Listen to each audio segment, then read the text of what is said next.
The wheel of fate is turning. Rebel 1. Action!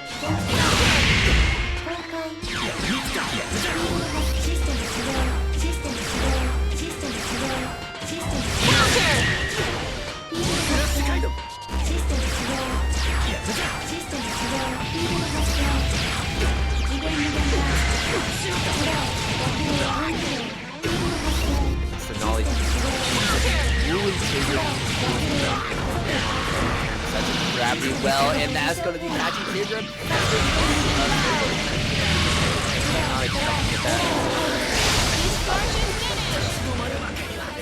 Now Cenaly is going to be cleaning that up really nicely with a 4.1. Rebel 2. Action! Tigran not throwing a great gravity well so far. Stuck behind it and got it set up. Not to say that Naoto's out those as well. There's great movement options, so they can be stuffed by that gravity well. But he also has really big special moves that can be used by his dash momentum that can give him these really big burst approaches or just filling up the point. Really good confirms here on the drive projectiles from Cenaly, getting so much extra credit by coming up on the stagger there by Tigran reset. Good block on the standing over there by Tigran. Has a lot of distance to cover. A lot of distance to cover in the health game as well, but unfortunately Cenaly is going to be cleaning that up with a perfect yet again, I believe. I think that's the second perfect of this set. So Cenaly going to be putting on a really good show with that Lando, getting a 2-0, and going to be moving on to winners round 2, well, where Cenaly is going to have to meet Ryugusen on the winners round 2 up there. So that should be a fun match to see what the results are going to be. Yeah, competing against a lot of fun matches going on here. The bracket path is not set in stone. I mean, Killakob3s versus Quetzalgoatl has got to look like the final match of the night, right? In top 8, those two are incredible.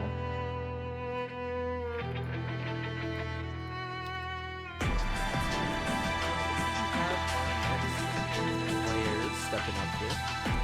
So hopefully that was a good show for y'all with the Cenaly, Tigran there with Naoto and Landa. But now we're going to be moving up to, I guess it's not too far apart in terms of play styles. We got Spritecranberry here. They're very aggressive as well. And walbats, I believe it's going to be a match.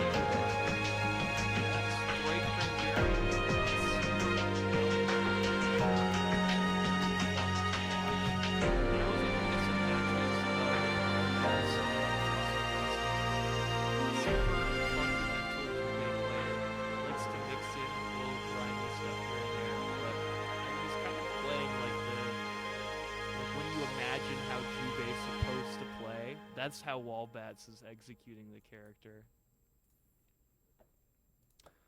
Yeah, I would definitely agree with that take there. So it's really going to come down to the point of how walbats is going to navigate neutral around Spritecranberry. Just because I feel like Spritecranberry, like out of all the Azrael players,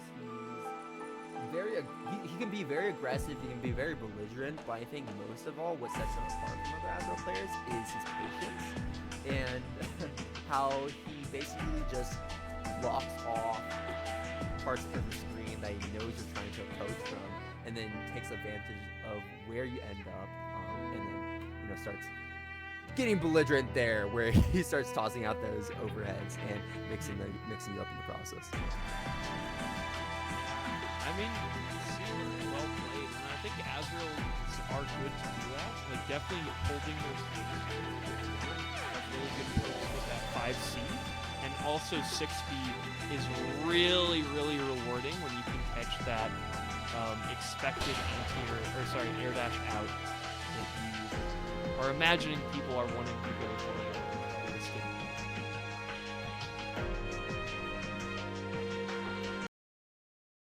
Select your character.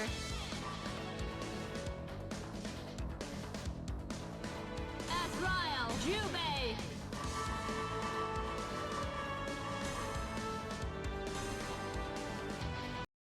matchup, if you don't know how to deal with this dog, you're kind of just dead in the water, I feel.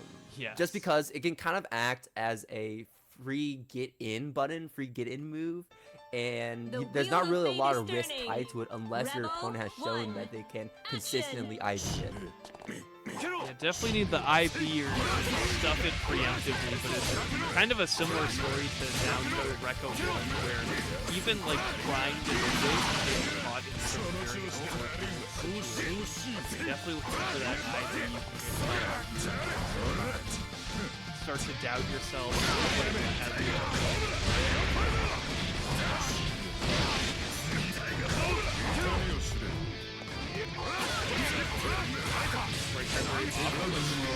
start, your devil's weakness as well. That's up, but able to navigate with that great air movement from Walbats, get the install and join the corner.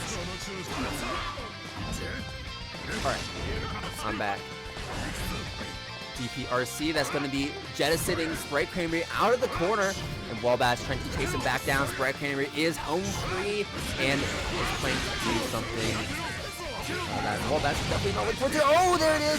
There's the dash going to get caught by Walbats, though, and that's going to be a really nice confirm. We're not going to be able to get through near the end of this combo, though, so I don't think this will be enough to finish it off. Yeah, 49 just barely, but one more mix-up, find that over. It's Spritecranberry, not going to block that high.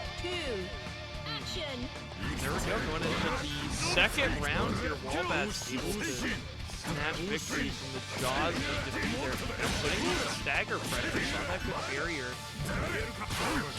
Walbats escaping with that very good defense as well. Blocking that difficult block out of it.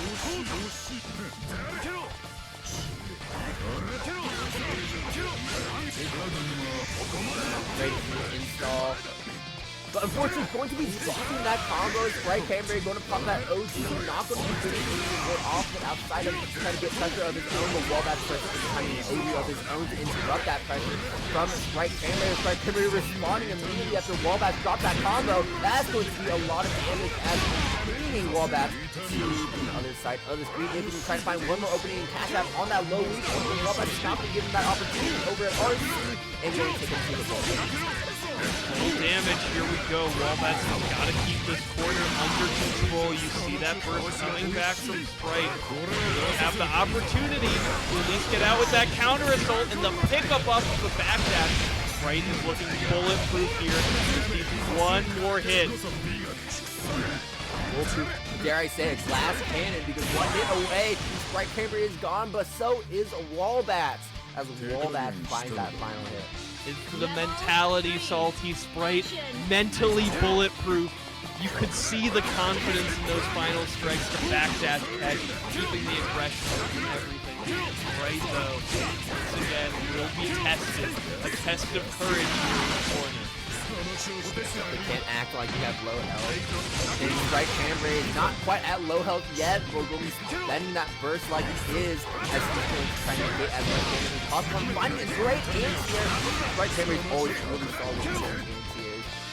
Like 5C, 5A, any of those buttons, he's going to use all of it and try to knock you out of the air ball. Ube, such a mobile character, is going to find a way to get in regardless. And I'd like to double jump to try to stall in these airs and bait out the anti-airs. But the anti-airs still go to cover regardless, uppercutting him out of that space. Spritecranberry is going to be walling him. And I gotta call out the confirm there. What a good catch. Anti-air into weak point pop. That was so heads up from Spritecranberry. Looking for the final hit here. Catches it on the 5D. That's super hard to react to overhead. Cashing out the weak point. Finishing off Walbats. And qualifying in that game one. We're going to game two. Yeah, one more game. Walbats bringing Spritecranberry down to the wire, especially in that first round. But like you said, Spritecranberry mentally untouchable, mentally bulletproof. The wheel of fate is really turning. cleaning that last Rebel round up to take that game.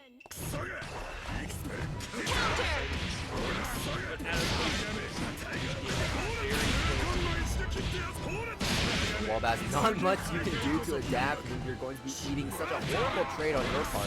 As Spritecranberry is so clean with these anti-airs, Walbats is so no fly zone, and Spritecranberry is going to be locking him up under blocking once again. High weak point applied, got the work for the overhead, and there it is. Spritecranberry opens him up, no blocks from Walbats. and Spritecranberry is going to be going on a much more dominant round starting off game number 2. Walbats getting anti-aired in the floor there, making noise like this telltale heart. Trying to escape this pressure here from Spritecranberry, but the aggression is just too high. Could be an OS.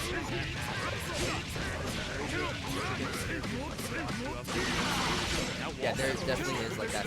There definitely is a specific OS that actually exists for that. So I like that Walbats is showing that with those two. Off we go inside the Walbats. Very well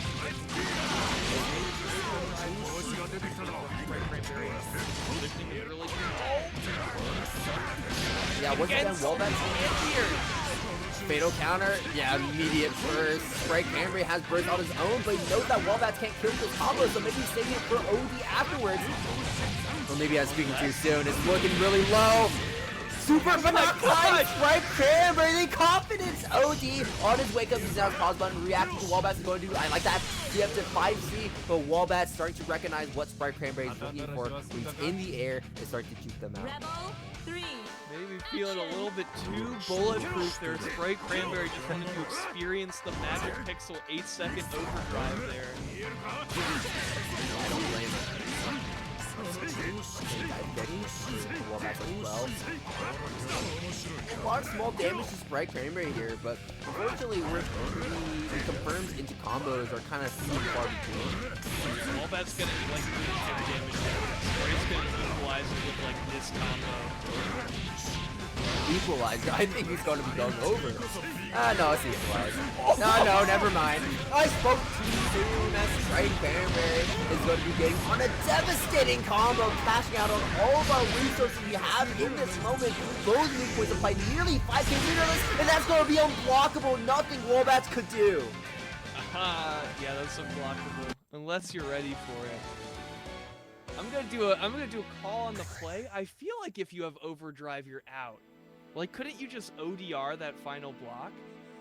I am no way 100% on this. No, I don't Feel think free so. to correct me, chat. But Because couldn't you just ODR? I don't believe so. Because at least as what I've understood. Oh wait, no, you're right. Oh, now that I think about it. Yeah, it was hype. That was unblockable. Yeah, because I remember think that. High School is backing me up. Yeah, I remember that with Blackhawk Stinger, you can't do anything with the Super Flash. Oh, so once But I you think see the before the flash, Super it's like- Flash, if you ODR, yes. No, you're right. That's fair. We'll hit up training mode after. Please select your Yeah. character. But yeah, no, it is also like a bit of a knowledge check too, because specifically if you don't know that it's unblockable, then yeah, you're just going to be eating it if you don't expend any of your resources. Bang, Shishigami. Coming up next, we have our first. No, wait. Oh, this is not even. I thought we were in winners quarterfinals. No, we have Quetzalgoatl coming up against a Random Nail. Random Nail beating Stardust Lucy in order to qualify to this part of the bracket. And Honestly, going up this against does quite- feel like a winner quarterfinal match. The Like, I don't wheel blame of you. fate is turning. Rebel 1. So Action. Quetzalgoatl on a random meeting here, winning round 2, and right now Quetzalgoatl is going to be rocking here. We're going to be playing against a Bang, so that does mean that it's going to be pretty difficult trying to play new against this character. Super difficult to deal with, very fast usually double air dash available, and of course using projectiles usually is problematic. I mean, I do feel locked already. But right now, I see already playing around it, trying to carry it, and Quetzalgoatl is not going to fight, but unfortunately not able to stand his ground there in the corner. And a random nail is going to be for that round as he gets to round number 2. Hopefully, it's going to be a much better round in the way of Quetzalgoatl as he tries to catch his 5 A's, 5 C's, trying to stuff random nail, going on the rest of those random nail, playing patient, and going to gain that point to start taking on some damage. So many instant blocks there from Quetzalgoatl playing such good defense and finally getting the opportunity with that backdash with the 5 Ps. Back skills unlocked and gets the reset as well. That time was actually block from the getting that card point one for DP, but DP once again, Quetzalcoatl is getting out one way or another. Pressure Ram now. OD. Oh no, this is terrible on 5T! Yeah, this is, you're involing through this for sure. Full punish. Can't get the overhead reset just because. No? Okay, no, we're going straight to this again here. Unfortunately, we don't have enough timer there to really close that one out, but should be enough. And there's the burst, perfectly telegraphed. Nothing else Quetzalcoatl could have done, as a Ram Nail is going to block that one out and secure the game. The execution here by a Random Nail is so good. You could really see in that final sequence there just how much Random Nail had planned it out. You know, this is where the burst fade's gonna go. This is where the reset during overdrive is gonna go. Rebel Things like one. So Action. Yeah, that's what I said before. It's like, honestly, I can expect these two guys to win this round. They're really just that good. Seeing them this early in the bracket shows how stacked this bracket really is. The racing Quetzalcoatl happening early on, but Storm going to be Storm specifically is going to be from this matchup just because Bang is going to be playing out of range that Quetzalcoatl you can't really poke against. So you're going to want to have that Storm to try to pressure him from just tossing out these nails, hanging out at this range where you cannot contest. Doing a lot of work with that TP. Good RC to save himself on the explosion on the drive. But Thor getting punished by the super here. Random Nail gonna take it to the corner. RC for the damage. No, the setup instead. He's going for the Oki. This should be more than enough off of that overhead. Nail's gotta keep it consistent. Meter for the distortion. Can't finish the combo. Not enough, and we're just going to try to play as safe as possible. Just go up in the air where you're most comfortable and toss out those nails poking away at Quetzalcoatl. But right now, Randall really just playing like a JoJo character. It's like your next move is sword, your next move is 5-year, whatever, right? Like, he's perfectly finding. He's like finding these perfect moments to like take advantage of the invincibility off the and get these huge punishes on Quetzalcoatl. That's the favorite of this game, of the game today. Yeah, Random Nail definitely playing like pretty high risk, but is getting rewarded a ton for it. You can really tell that Random is ready for any sort of like strange thing or mess up. Right now, you cannot make a single mess up if you are a Ram Nail right now. Incredibly low health, and Quetzalcoatl knows that. Playing very patient, not wanting to risk too much. DP, RC, keeping it safe just barely too. If a Ram Nail didn't push his hurt box forward just a little bit, that actually would not have connected. We could have done a pretty big punch. We're still going to get a big punish here. As we're going to be expending all of our nails to get that umbrella set on Quetzalcoatl, locking him in, but no more nails, and we don't have all 4 tools unlocked yet. Ram Nail spending that burst, wanting to take this one. Slide RC, Quetzalcoatl blocking it all. Went down on the timer here, but caught out by the low there by Quetzalcoatl. Definitely that was the opportunity to turn the jets up when you know that Bang is out of nails, so can't just kind of throw stuff out and use At that point, we're just like out of gas, and once you're like Susanna, right? You're only getting gas. You're never getting out of gas. So in that moment, Quetzalcoatl can just fully just stomp down on that pedal and push a Ram Nail into a corner. And right now, speaking of the corner, a Ram Nail is in that spot as Quetzalcoatl is going to be finishing it here and now. There's the super coming out, the full cash out, and Quetzalcoatl's looking so clean in this round. Quetzalcoatl just firing the laser all over a Random Nail there. And that's just... Yeah, sorry, go ahead. Oh, seeming to put the pieces together here. Random Nail looked so good in the first 3 rounds, and now Quetzalcoatl seems to be changing the narrative. Yeah, and that's just so tough in that final round there, because you know that if a Random Nail didn't try to hero burst, he would have had burst to survive, right? He was at 9 pips. Like, Quetzalcoatl cleaned it up so fast, where Rando was not able to get burst in time.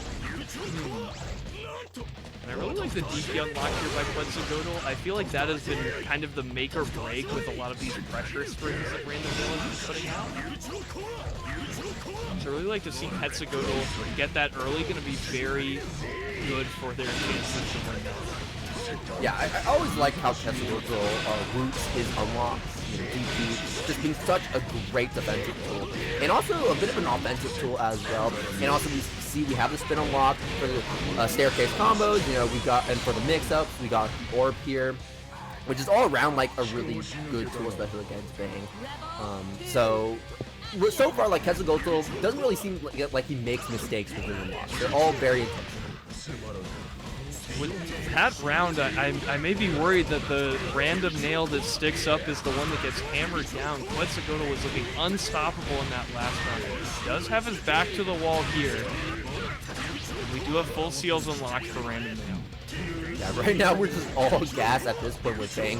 We have 5 nails left remaining, so we gotta be maybe a little more frugal with them. But we have all 4 seals unlocked, so that's gonna be putting Random Nail in a decent position, especially as we pop OD here. And Quetzalcoatl not gonna respect it. I kind of like that, you know, jump in the air and use the big air button just to try to hope to counter hit Random Nail out of the air like that. What an anti-air! Quetzalcoatl, and the confirm as well as he drops to the other side. Quetzalcoatl is going to be putting onto the pain one more combo, and there it is! Check the burst, check the burst, he got a super now, overdrive, astral, here we go, Quetzalcoatl, flashing the colors, he's giving our audience the seizure, oh my gosh, he's gonna crash the game, and with that, Quetzalcoatl, what a finish there against a random nail, it really is true, a random nail gets hammered down.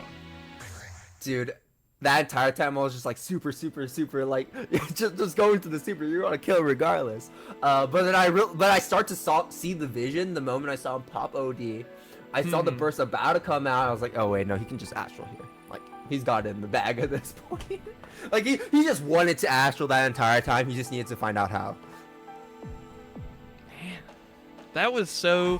And you saw it as well that like on the wake up, the way that Ketz found that anti-air is that Random Nail jumped at him because Random Nail was trying to bait the DPRC on wake up.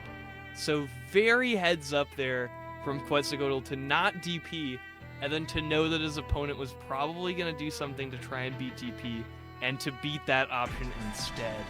Yeah, and you actually see Quetzalcoatl do this a lot, where he'll go for these anti-airs preemptively a lot of the times, whether it's on wake up like we saw right there, or it's you know, just randomly in neutral, randomly quotes, right?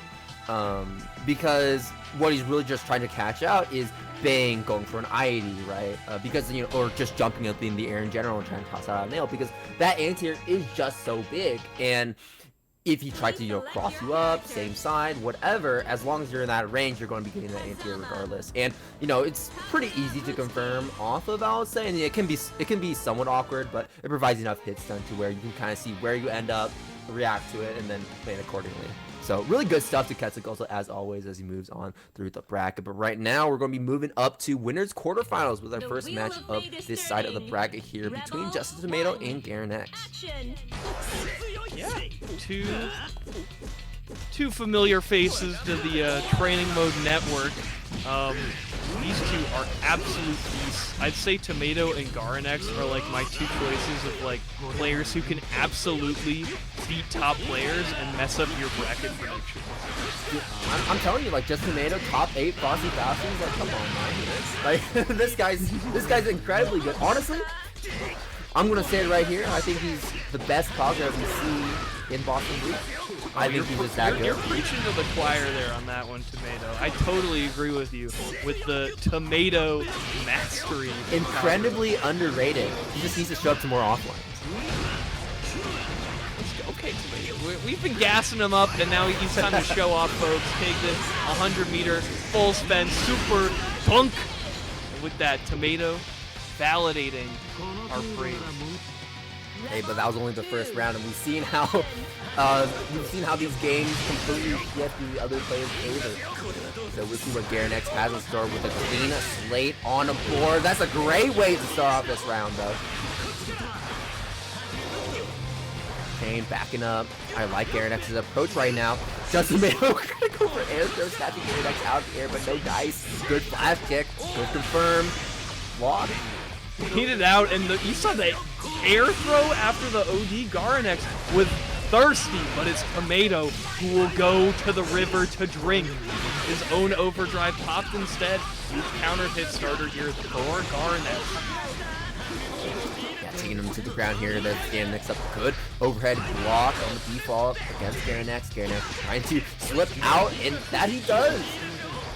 Another great block from JustATomato, but Garanex going to keep that pressure going, keep that momentum going. Oh, yeah, you can't do that. A buster coming in here from Tomato, flying in on that Wyvern like the heroes of legend, smashing Garanex to the ground, keeping it. Oh no! Huge mash there by Garanex, taking the momentum back. This is going to be an OD kill for Tomato, so not going to have access to that resource anymore. Okay, super coming up from Garanex, just going to get this hard knockdown situation. Lots of fuzzy blocks, fuzzy jumps from JustATomato, but going to get caught out. I don't know, maybe trying to fuzzy jump another time. Either way, Garanex not going to close it out. Flash kick from JustATomato, but unfortunately not able to get a full confirm off that hit. Oh, we're trying, Trading places.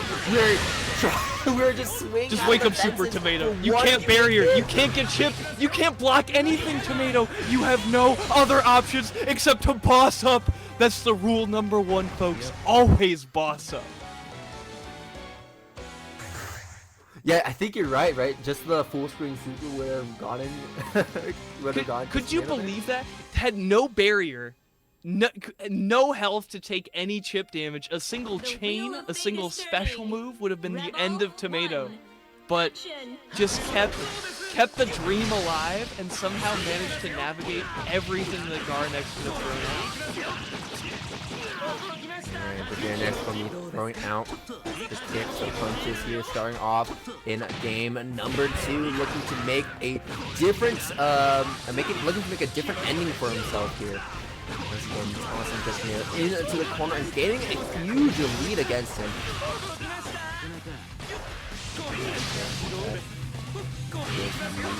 Orb coming out, chasing him down. Garanex going to get past it. TRM. Garanex going to keep JustATomato locked in with the JA, jailing him in. And there's the Hotenjin going for that simple ender. Turning the script around with that Garanex. Perfect round there against JustATomato. Looking very clean with the movement in that round, I have to say. And that air throw, tech trap, very smart there. Oh, very clean 5A. Maybe potentially could have been a combo. I'm not sure. I'm sure there's some way to combo like that. Kozama players always find a way to combo out anything. But here we go. Garanex going to be making this round look very similar to that first round, and even more so as he's going to be looking to make a perfect to his name, Hotenjin. No way, Garanex. Double perfect. Okay, oh no. They've awakened the beast, the most dangerous member of the VeggieTales crew. Larry JustATomato has awoken from his slumber. Here we go. It's not out for Tomato. That air-to-air cannot finish it off. Oh no! No! Wait, hold on! Oh, Garanex is so dead. No, not quite. No, you're so... I'm calling. Please. He's not dead. This doesn't kill. Oh god, Garanex out of the corner. JustATomato fighting for his life again! Fighting for his life! But Garanex catches him out with the chain this time. Not looking to make a repeat mistake, as he's going to be finally closing this one out with two rounds in a row there, evening us up to a 1-1. It missed like the barrier break there. That was tough. Yeah, but shoot. Okay, thank you, Tomato. I feel validated. Tomato came to chat to say, no, it actually would have killed him. Okay. You know, sometimes, like, I don't even know why I doubt Kagura as a character sometimes. I know that he's such a snowball-heavy character, but, you know, even sometimes, like, the amount of damage he does just surprises me. No matter how many times I see it. I think if Tomato had more overdrive time, and could feel like he was for sure going to get the overdrive distortion, definitely would have killed there. But yeah, it was definitely an edge case. I was not confident saying it would kill. I just thought oh, TRM! Oh dear, another TRM coming in. And Garanex is honestly, like, these past 3 rounds, have been insane for Garanex. Like the huge leads he built up is always just that final bit of health that Garanex always has to struggle to make over that hump, over that speed bump. But Garanex cleaning that, making some airtime in the process, and he's going to be bringing us through that final round here. Set point for Garanex. JustATomato fighting for his life yet again as these chains continue to bully him. As you know, he's just a simple guy tossing out these fireballs, man. He's a simple guy. He just wants to get zoning situations set up so he can flash kick you, but it's not going to happen. Huge counter hit starter there for Garanex. Well positioned, but the BFAF on defense going to explode. Gap there. The backdash being caught by the standing overhead, and Tomato still confirms that is the gold standard you can expect when you get Tomato on the blazblue tab. Here. Real good tech from JustATomato this time though. Fireball, Garanex gonna respect that one, backing up, tossing out that chain, catching JustATomato on the air approach, but no more chains remaining, and that super is gonna connect with Garanex, but unfortunately not gonna be able to find a kill against Garanex, not yet. Chance here, RC, going to be tossing JustATomato, but now you have to respect the RC on a wake up because this combo won't be enough to kill. But no, we're going to go for that fuzzy jump immediately, and Garanex going to catch it, trying to escape in the air, and there's the burst coming out. Garanex staying on top of it, avoiding it entirely, and Garanex going to be winning this one with a 2-1, but these close rounds have been insane. That was a great set. Oh, absolutely. That's what I was going to point out. Like, you got to watch Tomato's burst here. Does not have a lot of opportunity to burst out of the half at that life total. Maybe would have seemed like an overdrive, but yeah, I thought it was really good for Garanex to not give Tomato a clean knockdown, going for like an air reset instead. Just going to make it really awkward for Tomato to try and burst, and also make sure that Kagura is not waking up with Fafnir RC. Yeah, it's kind of like what I said right there. I was like, yeah, you gotta keep in mind that flash kick RC is a option that Tomato can go for that gets him out of that situation for free. And then immediately as I say that, Garanex went for the air reset, and then just like very cleanly baited out that burst. Like so cognition of the health we were at, how many hits he could put, how many times he could hit JustATomato until he had to back up and wait for that burst to come out. And really clean stuff too, because like sometimes even though you get that burst bait, you don't finish it. And Garanex there, right there, finishing that one up really cleanly. Making it happen there. Garanex playing really, really well and kind of cleaning it up against Tomato. That was really exciting to watch. And if you're looking for more exciting things to watch this weekend, we have the community tournaments being run by our lovely Boston Blue Beat staff members and friends of Boston Blue Beat. That's right, we have Accent Core plus R being run by Jade, CF being run by Towedo, and Sailor Moon S being run by Jackie Sparkles. And those are on QR codes we have set ready to go for the Matcherino.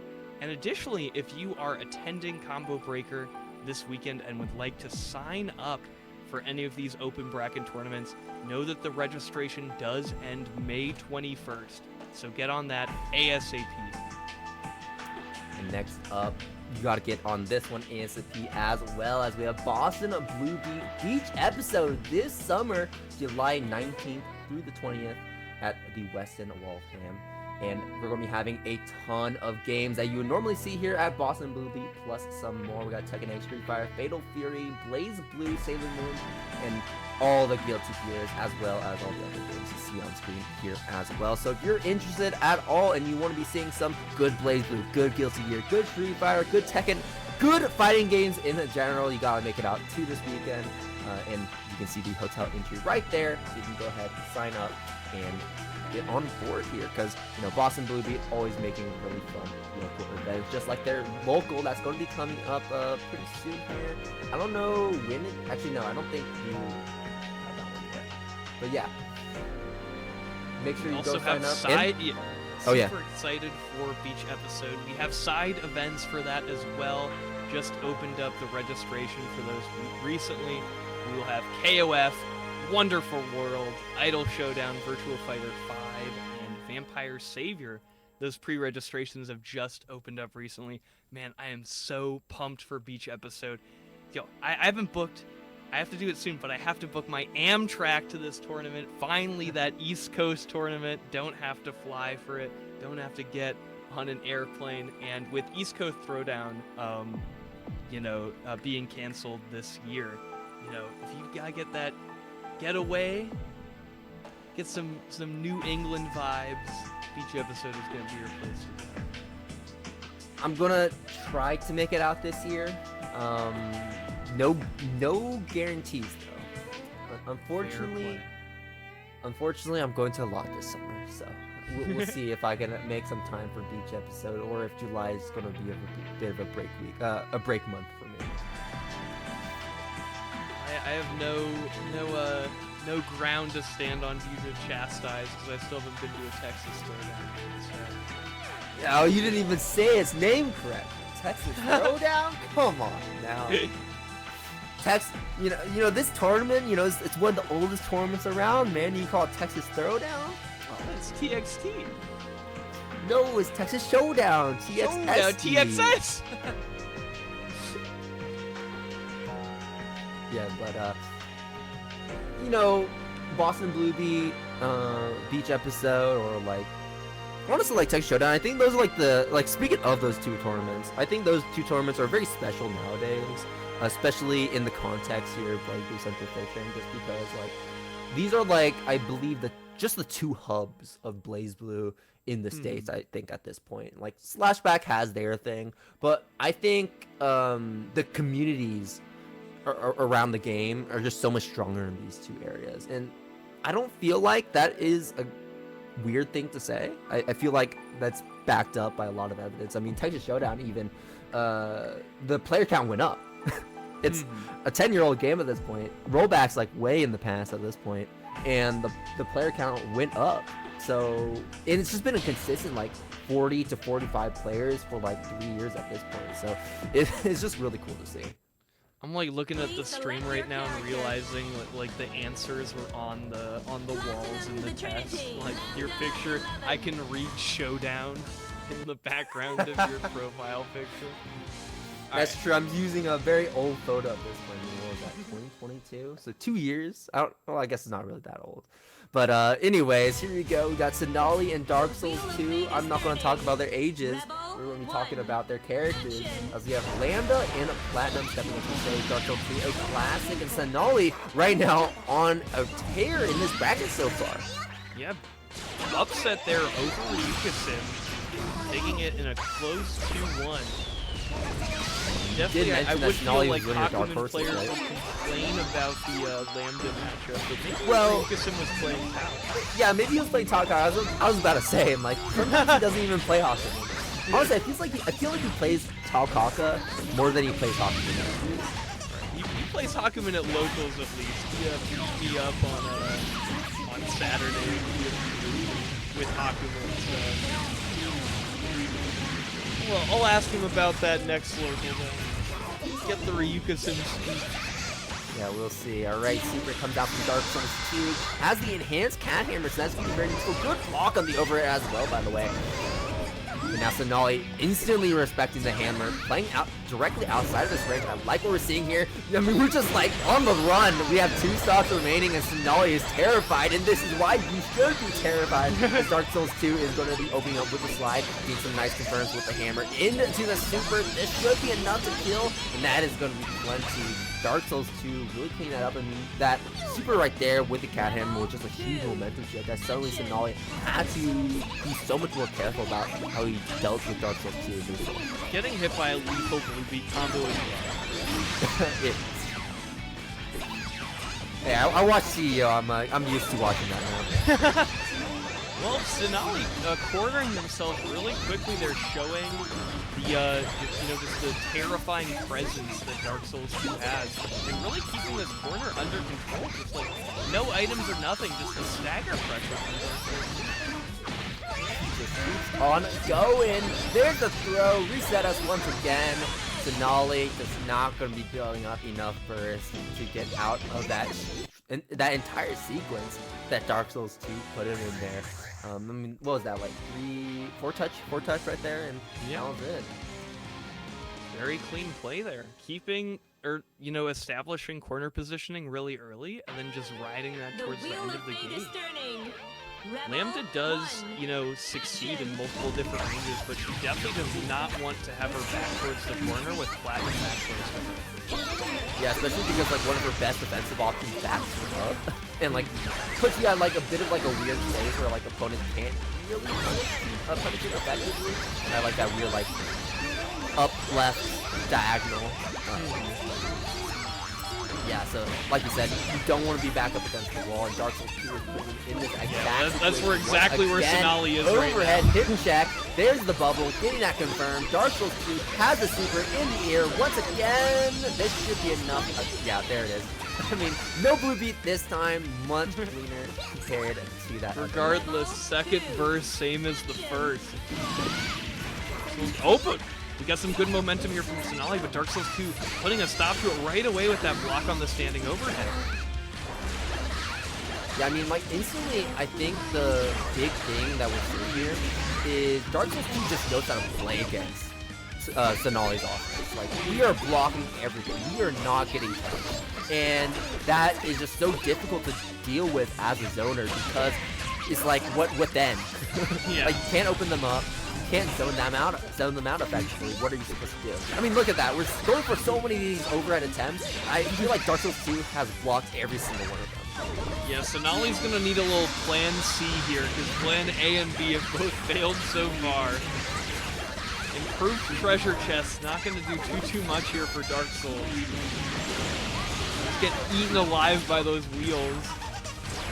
Yeah, but Dark Souls 2 has been blocking quite a bit, and that's a bit of a double-edged sword here. And we're not taking a lot of damage, but we're also taking a lot of damage to that barrier gauge, and that's going to be very difficult to work with if you don't have any left. But right now, Cenaly does not have to worry about that being a factor anymore, as we should be able to close this out pretty soon here. One more hit on Dark Souls 2, and that's all we need. Sets up the present, sets up the rocket. That's going to catch Cenaly, and this combo is going to be catching Cenaly. No burst from Cenaly, though. We're not going to fight. We're going to hold on to those resources for that next round. But we'll see if there is even a next round. Dark Souls 2 pushes Cenaly into the corner. We have meter baited. confirmed. Tries to bait out the burst. OD activation from Dark Souls 2. Caught low and kept the burst / Rebel overdrive. 3. Cenaly looking very well positioned. Yeah, a huge risk, I would say, from Cenaly just holding on to that AD, but it looks like it really paid off as we're starting off this next round with it. And Dark Souls 2, funnily enough, as I was gassing him up on blocking all these overheads, gets opened up by the overhead to start us off with this round, and immediately Cenaly is reaping the reward off of that landing once. Cenaly finally with, you know, full momentum ahead here. Has the engine in overdrive, but still, those standing overheads have been Cenaly's downfall. Dark Souls 2 has seemed to have blocked every single one, even with, like, projectiles hovering, creating a little smoke screen. Still has not been... Ooh, the shimmy, too. Dark Souls 2 trying to go for a throw. Great play there. Yeah, absolutely. And yeah, dude, the hold on the burst, I think, was one of the biggest factors that pushed Cenaly to victory in that round as well. The wheel of fate is turning. Very clean Rebel finish there. 1. Action. Catching with that wheel was super clutch.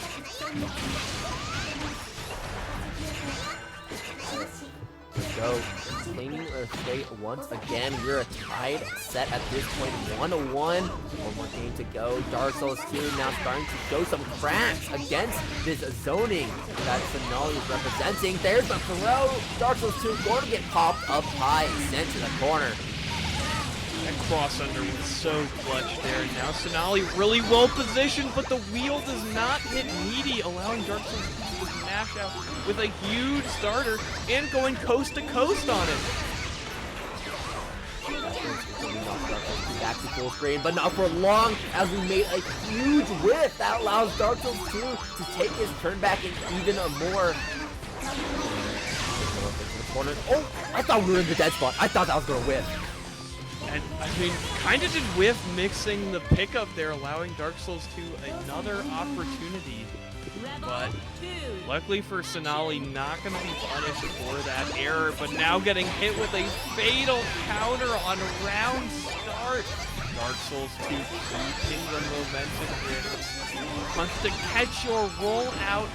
See if we can put Cenaly back in the corner. Dark Souls 2 is able to accomplish it. He's super solid here. The health bar is blood red, and Dark Souls 2 are going to knock him up with that hammer. There's the bubble into the super, making sure there's no opportunity to go for a burst. But I know Cenaly was not going to burst right there. We have a bit of, you know, a life deficit. Yeah, exactly. Anyways, we're going to be starting off this next round. Both players with that first available, that OG available. Dark Souls 2 going to be drawing the first blood this time around, looking very similar to that previous round. Cenaly does have the best blocking and take there, like I said, with that burst with that OG. Great confirmed from Dark Souls 2, and there's that burst finally coming out on the side of Cenaly. Block on the overhead. Dark Souls 2 with a huge opportunity here. Cenaly, no burst to escape the situation. No meter for a counter assault, but is able to roll out the escape artist here. Cenaly able to keep it going, put into the black hole, and now set up excellent screen positioning here. Once again, LAX to Newark. We're going coast to coast.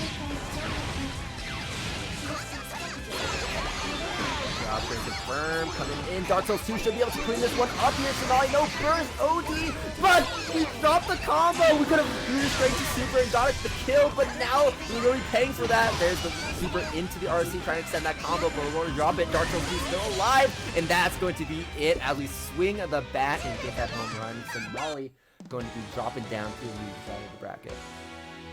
Cenaly missed the super RC confirm both times, and it will be scaled a little bit, but missing out on the Oki for that both times I think was really brutal for the chances of winning there. That really made the journey that Cenaly would have to take to win that match a lot harder. Yeah, absolutely. Anyways, good stuff too. Cenaly so far, I mean, honestly, like, again, here to win his quarterfinals, being a Rukasim, really good stuff. I'm looking forward to seeing how Cenaly fares down there on the other side of the bracket, as I believe is going to have to play one more game and will be into top 8. Dark Souls 2 confirming his top 8 spot alongside Killakob3s and Garanex, who's going to be our next stream match. Garanex returning back onto the stream setup, and Kobe going to be his first time for the night. But obviously, you know, it's not a top 8 here at Boston Blue League. It's not a top 8 for a BlazBlue bracket in general, I feel, without Kobe in attendance. Yeah, Kobe, you know, kind of getting that burst limit finale, able to travel to beach episode because of this, you know, super big tear here, and, you know, may have a chip on his shoulder when it comes to combo breakers, so getting that final, you know, little practice in before getting the chance to get a run back at combo breaker. That's definitely one way to word it. He's got a chip on his shoulder. The wheel of fate is turning. There's always, you know, one. got the silver medal. Yeah. Anyway, Kobe actually going to be representing the Jin. I know that he's been on Jin. He's been talking Jin a little bit on Twitter. So I'm interested to see how his Jin is going to be faring, especially against Garanex, who's also going to be on a different character than usual here with Nata. Yeah, I mean, excited to see what these alternative characters can do. And same story here, I've been seeing the Kobe clips, the Kobe Jin clips on Twitter. Has been, you know, getting some good situations here, both online and in this match. Can't punish the DP bait, though. That is tough. That is so It's so silly. You whip it and you're just roaming free. It's like nothing ever happened. There's an A coming in. I don't think this kills though. Yeah, still alive. Garanex still alive. Great super though, blowing through the snowflake. And so we put on the defensive. Record catch here. Garanex does have overdrive, which means we can increase the damage of this combo here. meter to spend for the overdrive enhanced distortion, which we will see now. Flipped up and flipped out, like a pancake. Kobe falling from the pan and into the fire. Yeah, what a comeback from Garanex there. Just that one simple super blow into the snowflake setup was able to give Garanex so much reward, but now we're going to be clearing the slate here. Kobe going to be attempting to throw the great tech from Garanex will get him out of that situation. Anti-air attempt, but Kobe a little too far away. Just a bit of a counter poke. Not going to work out though. Kobe rushing right in, gets smacked. There it is, the first confirm of this round, and that's going to go into Kobe, setting a fireball to try and poke away at Garanex from afar. But I like how we're just like dancing around all of our moves and being so cognition over. Ooh, different sort of ice restand there coming out from Kobe. A little bit tricky there, but Garanex not going to fall for it. Jump in cross up. Okay, does Garanex like even play Naruto like this? Garanex looks, I mean, he's playing Naruto like this. I mean, when I see him, I'm just like, Naruto mains don't even have the combo consistency that Garanex is representing right now. If there's something you must believe, it is your eyes and ears, Salty Boy. And what I'm seeing is Garanex is playing Naruto like that. Oh my god. Dancing around. Oh, just barely avoiding that sort of normal from Kobe, but a DP from Kobe is going to be getting him out of that situation. He's got to put him into, but there it is. The anti-air looking on point. The confirmed looking on point for Garanex. Gets that knockdown, and there's the sacrifice coming in. Down the hit with the 5A, but unfortunately not able to get much off of it. And Kobe's going to be getting that DP here and get himself out of that situation. There's the reset. There's the opening with that overhead. Garanex going to block it this time. Block the low. Garanex standing pretty early on that as well. You can see the stand animation whip to get you to TRM before hitting you with the actual throw. There is new diabolical Jin ankle-breaking mix-ups being developed here. Dude, Jin is like one of those characters that if you're really, like, if you're good with the character, I feel like you can't, like, I don't know how to word it, but I just say, like, whenever I see a good Jin, I'm like, dang, this player's so clean. When I see a Kobe player, oh, not Kobe player, whenever I see like a Bang player, I'm like, you know, they're good and all, but I'm like, it's just Bang. But then when I see a Jin player, I'm like, wow, this Jin player's so clean. That's my I have Jin slander. No characters have robbed me harder than Jin has. He pops OD, hits you with one combo into a restand, and then the next one kills you with double super for sure. He needs it. You can get like max range 3C overdrive activation, projectile super RC, and that does like 7k or something. Okay, ODR. Okay, enhanced DP, not putting it punch this time, but unfortunately not a full combo for Kobe. However, we're still in a favorable position. Second time. Next, still alive. RC, extended combo, good block on the over, and there's the DP. Yeah, Garanex is struggling to keep very long pressure against Kobe because he's flying so many good points. But unfortunately, the there, I believe. Good air dash over, but couldn't punish that 3C just crouching a little bit too low. I don't know if any of Naoto's buttons. That was a tough situation though. Kobe really dodging bullets there. That air dash, I think, against most characters would have been hit. Oh yeah, don't get me wrong, Ice Cool. I'm not necessarily saying Kobe is a clean. Sometimes you gotta get washed to get good. Oh wait, right now Kobe is the one that's putting Garanex into the spin cycle, but suddenly Garanex is going to be tossing him into the laundromat instead, as Kobe is now locked in the corner, but a great tech is going to be getting himself out free. Combo, rescan, overhead, OT, lock him out, there it is, super, and that's going to be it. Shooting him straight through the heart with the bow and arrow. Kobe is going to move on. I like the Kobe. I like the Kobe Jin. This is nice. Yeah, it does look like the Ben 10 color. Some people are likening it to Kazuma from Konosuba. I think like I think Killakob3s is like a bit of a weird, right? So it can't be Ben 10. I feel like Kobe's the kind of guy who would say like Ben 10's overrated on Twitter or something like that. See that as being a Kobe. Yeah, I wasn't gonna say it Ice Cool, but yes. Well, we got Quetzalgoatl coming in and going up against Dark Souls 2. Really exciting match here to see at the start of Winner's Side Top 8. We already saw Dark Souls 2 putting in some work. This Platinum doesn't stop. That she doesn't. I mean, Dark Souls 2. Dark Souls 2 is just so good, man.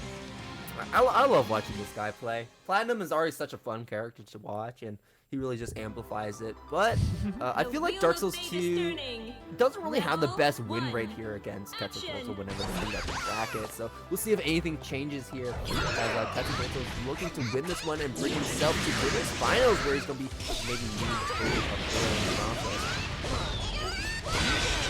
So far, Dark Souls 2 looking pretty good, and that was scandalous. Do you see how Quetzalcoatl got the DP unlock there? Got hit in like just the start of the recovery frame, so still got the unlock even though he got hit. Just calling that out. You know, I think we may need like lawyers on the case here. This seems a little fraudulent. Yeah, we gotta like rewind the footage and then just patch over him in that. Well, you don't really change your mind. You don't get much DP. All right. Anyway, you're gonna be getting the level faster. Oh, Hammer going to be guard crushing Quetzalcoatl, and that's going to be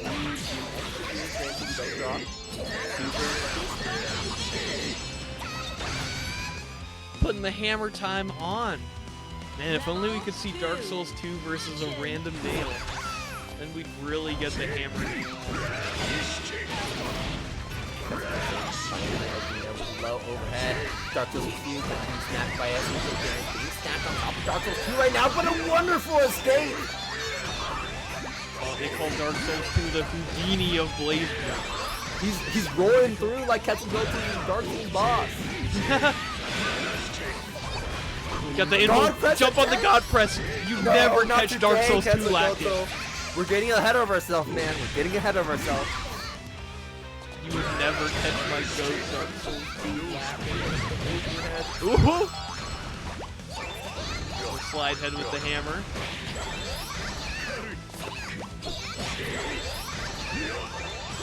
Clean backdash catch. Dark Souls 2 is just too good. Probably like a hammer of the second. There it is. There's the hammer coming in. Gain that knockdown here with the unblockable. Couldn't quite pick up. Respect that one. OD activation. Dark Souls 2 OD activating himself, and that's going to be catching Quetzalcoatl like a deer in headlights. He has him sort of win this one with simple EA. Yeah, active low EA doing too much damage there. Clean by Dark Souls 2, and also pretty heads up because that 3C has 2 hits. Definitely could have run out of invul by the time the second hit came out. So just going for the EA, maintaining that invul the whole way through. Rebel 1, action! Immediately 6B on round start. Gets the install, get the DP unlocked as well. But so far, Quetzalcoatl is getting all of these seals unlocked without having to find a single opening on Dark Souls 2 until now. Okay, big ODR, but no, little bit.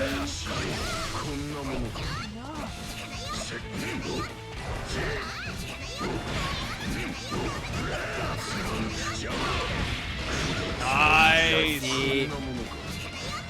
Quetzalcoatl, we don't have any more barrier left. We're in danger time.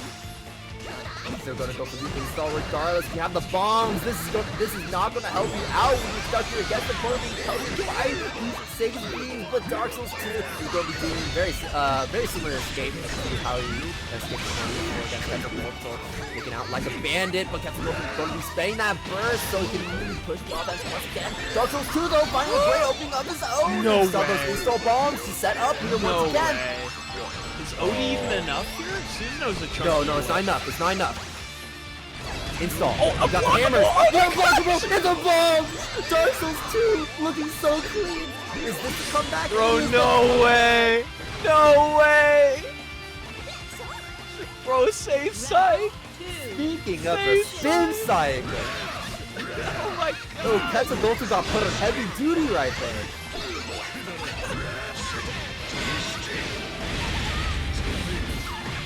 Alright, looking up high. Something in the Dark Souls 2 water or something.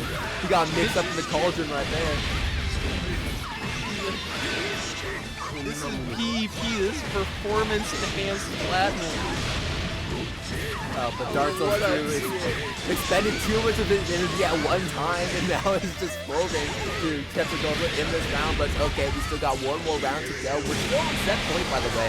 Quetzalcoatl yet to take a game against Dark Souls 2 in this moment. Alright, here we go. Quetzalcoatl fighting back against this menace. Dark Souls 2. Swinging! Okay. Have the bombs. Not really doing too much. You just want to get access to the cat hammer that was on cue. Starter here from Quetzalcoatl. Sonic spin to continue the combo. We'll get an additional unlock at the end. Going for sword. Oh, and this is looking really dicey for Dark Souls 2 as he spends that burst, not wanting to deal with it. The cat hammer will slow, and that is a massive risk for Dark Souls 2 as Quetzalcoatl is going to be getting the full punish, and we're going to look straight into the super here. The people are saying Dark Souls 2 is washed. But is this true? Let's find out in Game 3. That looked like a really tough round, I will say. Yeah. Dark Souls 2 is moving Game 2, and then those last two rounds happened. The wheel of fate is turning. It's okay. Dark Souls 2 still got one more chance. Quetzalcoatl one more opportunity here as well. Inside of the bracket. 60. Something. Bugs Carmine saying Dark Souls 2 is never washed. We got the stinky player here. Has never been washed. This is the primordial form. This is how humans lived in the Stone Age. Around you. It's like a cartoon. You got the flies circling around you. You got the vision line above your head. Bro, they unfroze Dark Souls 2 from the ice. He's exhibiting brain patterns that haven't been seen in hundreds of thousands of years. He's you know the Xbox controller? Man, that is a relative of half. Dark Souls 2 is playing on the DK bongo drums, but they're made out of stone. Communicating using ancient technology. The blast from the past, Dark Souls 2. A lot of momentum here now. The pressure with the bomb, DP baited. Watch out, folks. Here comes Dark Souls 2. Alright, gets the install now. We got the enhanced hammers. The bomb is going to catch Quetzalcoatl. That's going to be a favorable trade for Dark Souls 2 here. And we're going to maybe check with the pretty soon here. Going to be using it on the ground. And he's jumping up into the air, baiting out Quetzalcoatl to jump. I like what we're seeing about Quetzalcoatl jumping in response so you don't get hit by those unblockable hammer balls. And really got to watch out for the overdrive activation here. Dark Souls 2 could easily get locked out of burst. The final hit, you gotta spend that burst right away. Install cat hammer. Oh, this is massive. This is massive. And Quetzalcoatl getting a little too close. Touches the halo and is going to get caught, bringing us to the final game, final round. Dark Souls 2 though, definitely without that meter. So this is very difficult to win. Wait, no, it was tactical. It was tactical. Quetzalcoatl had to kill himself to stop Dark Souls 2 from regenerating more bursts. That was actually an optimal tackle to end the round prematurely. Quetzalcoatl may have the biggest brain of all time, but still outsmarted the man from the past, the DP bait. DP bait rhymes with drug, folks. And Dark Souls 2, unleashing the caveman power. He's tossing out all of his worldly possessions here with the bash, with the presence, but Quetzalcoatl is still making it through. Great blocks for Dark Souls 2, sets up the present. Now Quetzalcoatl can't go for aggressive approach here. As Dark Souls 2 is using up as a pillow fort. Quetzalcoatl wary to approach. You have the hammer. There's the present. Going to catch Quetzalcoatl, but unfortunately no cool confirmed from Dark Souls 2. Almost can't hammer left, and you have to beat him, but so does Quetzalcoatl here as you try to bring him to the wall. Dark Souls 2 spends the burst to gain that damage, has these bombs setting them up. Oh, what a stare down! You must rid yourself of desire, Dark Souls 2, using the ancient knowledge of the Buddha to make the burst! And with that, Dark Souls 2 is going to whip on the combo. We're not done yet, but the final hammer. And with that, piece by piece, Quetzalcoatl has been disassembled by Dark Souls 2. Now he can go back to his cave and start redoing his cave painting. Good stuff to Dark Souls 2 as always. You know, he just sees Susano pull out with the spin. And he's like, oh, the wheel. Oh man. Okay. Oh my gosh, what a hype finish there, and the huge whiff from Dark Souls 2, and they're just both staring at each other like inches from each other's face. But the animal instincts just took over. Dark Souls 2 is like his pupils were dilated. He was locked in. Oh man, they just turned to snake eyes for just a moment. They compressed in size. Oh, good stuff. Yeah, absolutely. Dark Souls 2 really locking in for that round, for that set in general. Making it a really good show. Honestly, I don't know if we're going to top that one. Yeah, I was going to say that may be the set of the night. Like, they're really going to have to step up if they want to be more impressive, more heart-pounding than that. Yeah, for sure. Maybe, I don't know, maybe we'll see the rematch in losers finals if Quetzalcoatl makes that far, if Dark Souls 2 loses here. We'll see how this bracket ends up shaking up as we drop down to the loser's side here between Cenaly and Cam. The return of Cenaly on the Lambda, making it to top 8, taking out Stardust with a 2-1. And Cam, as always, going to be that sole Noel that shows up, does business, and just leaves. Cam, super big showing, and I believe Slashback. Hi, placing Deadward. 5th. Yeah, I Cam, was say there. hello I was to you. commentating that. Oh, let's talk about the title card. But yeah, you were commentating that. Always a pleasure seeing Cam. This is rare you see Noels nowadays, but no, really fun character. And honestly, if you don't know how to deal with Noel, as bad of a character as she's normally agreed to be, she definitely has like these weird gimmicks and tricks up her sleeve that makes her hard to deal with if you're not familiar with her gameplay. Specifically with the vulnerability she gets off of those dive normals, which, especially with Lambda, where whiffs are incredibly bad for her, could definitely be in the favor in a lot of situations. Classic wake-up 4D from Noel. Great early burst here, but Campbell only walking into the loving arms of Cenaly there. That air dash getting air throw.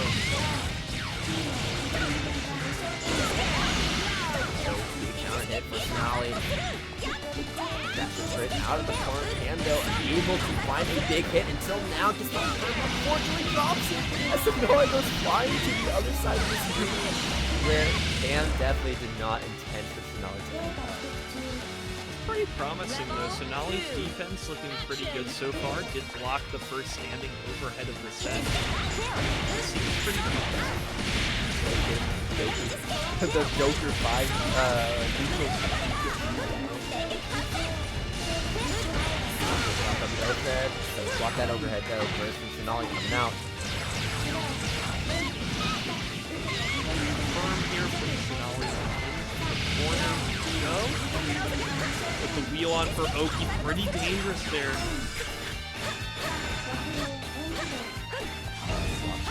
Cam this time. Getting opened up as easily as last time. Great RC. This accent.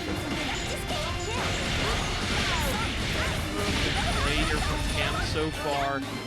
Super well positioned to take advantage of it, but the counter assault will take us back to the corner. And we've seen Cenaly do that in the past. The stare down into the TRM throw, getting people a little bit antsy there. Man, running right through Cenaly, having no time to set that wall as Cam goes bolting through, and that is going to be that round going to Cam. A lot better this time. Excellent stuff there, tying up those rounds. Action.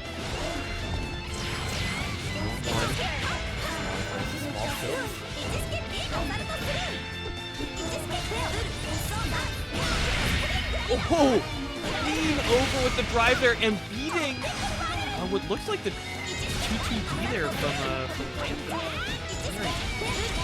It's all that's going there, especially when you're I mean, not only the cover directly below her, but also you're avoiding Cenaly trying to that. Once they whip, like I said, it's very good for Cenaly.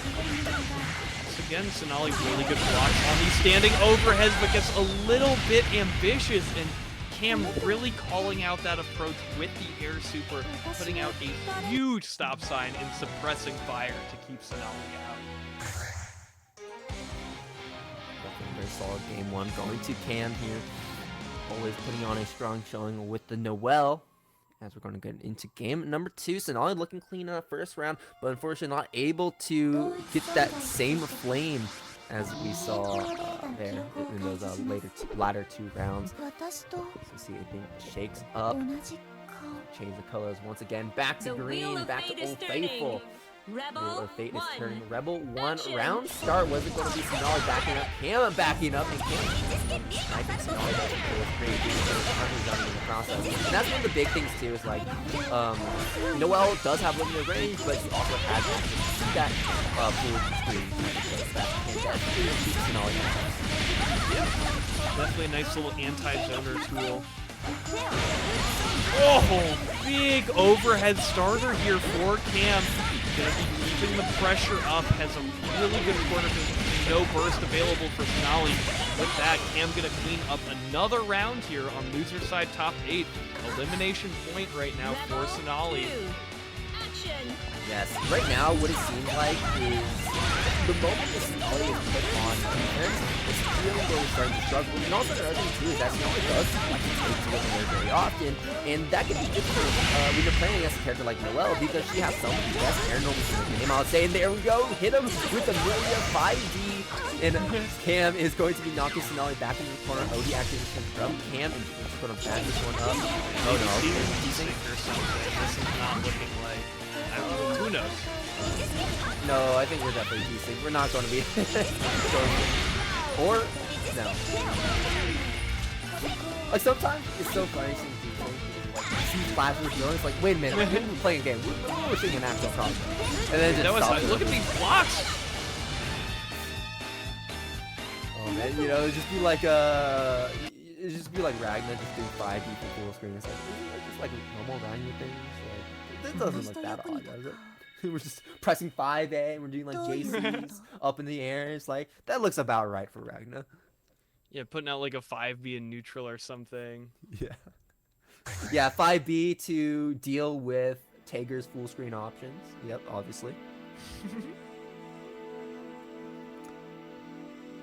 Alright, we're going to be hearing what the results of that game is going to be, but based on the fact that both the players left, I'm going to assume that Cam won that one with a 2-0. Yeah, gotta assume it. We're going on to JustATomato, trying to make this losers run happening. We'll be going up against the one and only Spritecranberry. The one and only indeed. We got the 2 fruits duking it out. JustATomato going to be on the Kagura as always, and Spritecranberry on the Azrael. 2 snowball heavy, big one-touch characters. It's going to be interesting to see how this plays. I mean, I always have a blast seeing these 2 characters figure out. Honestly, like, I think it's pretty even. I'm actually not too sure. It's definitely going to be a bunch of big boys. There's going to be a lot of big damage. That's for sure. Like, there's always going to be like 2 constants. Is like, you know, Azrael is always going to be doing big damage, and Kagura's always going to be doing big damage. Like, That much we can rely on. It's just all the gaps that we need to fill.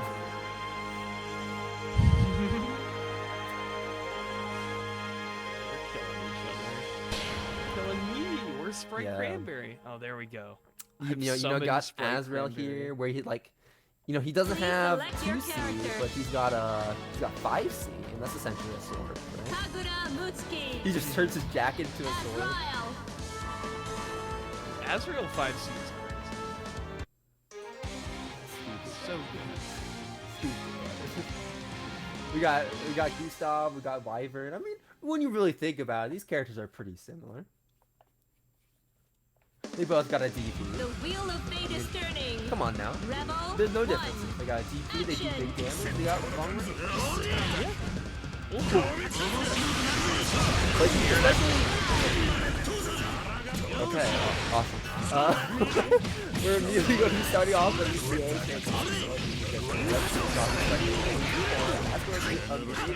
already just like, yeah, I mean, hugely more so to find out that there's one chamber like back up in the corner. Don't be a dump to get okay. Still very well positioned here, Tomato with a big life lead. And, you know, not going to get counter hit by that counter assault, so can tech out with the JC. And finish it off with the JC as well.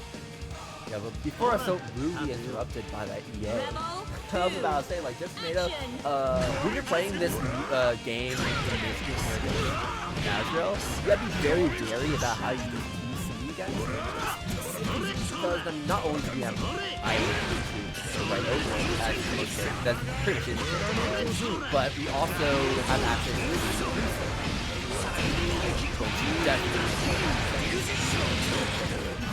we're relying on our fireballs, our wyverns, anti-airs, tries to approach him, and JustATomato is going to be walking the pole once again as Spritecranberry runs into his loving arms. Super damage from the should be enough, and it is plenty. Effortlessly stylish there from JustATomato. I was really impressed the way that Tomato was able to block out that overdrive from Spritecranberry and come out on top. That was really good defensive play by Tomato. Yeah, absolutely. Yes, right now, the way this matchup is being played is Kagura is the one that's more on the defensive because, you know, she has overall longer reach than Azrael, who has that while Spritecranberry has to be the one on the aggressive, the one that has to approach, and JustATomato can kind of play the defensive game, especially in the corner here, as we're getting these really nice run jumps, and so far Spritecranberry has yet to successfully punish JustATomato for going for this counter, and right now JustATomato is the first to do anything other than that, as he goes to the corner and throws Spritecranberry to the corner instead, as Spritecranberry goes to the very aggressive by these dashboards, the air dashboards, and these dodge as well. With flash kick from Spritecranberry at Bay for the long rest. He swaps sides back in mid-screen. Break the turn. And we do a turn in favor of JustATomato. We have a lead. Should be enough to kill with the court to back us up.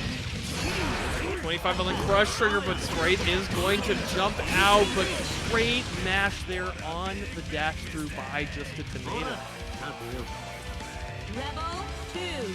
One more round for JustATomato. We are blowing through this set against Spritecranberry. Both weak points are applied for Spritecranberry. Just find out one more opening. Catch out on everything on the to go for an unlock. He's gonna find this kid right now, and he found exactly that. Going to be catch out on the high weak point, low weak point. Going to be catch out as well. We drop the combo with the side quickly. Got pretty pathetic damage there for using both weak points, but now Sprite gonna be much more well positioned. Oh, great catch out on the low weak point. That's confirmed there. It's the reset. It's the overhead. Spritecranberry not blocking time. Side to the east coast. as JustATomato is going to be in that knockdown. Backing up, respecting the defensive offense from Spritecranberry. Gustav going to get a touch, no pressure, Spritecranberry to break out, but unfortunately JustATomato is going to drop that combo, and Spritecranberry is going to be getting a nice punish on that wheel with Gustav. Yeah, tried to go for the overhead reset, but missing that standstill wide open for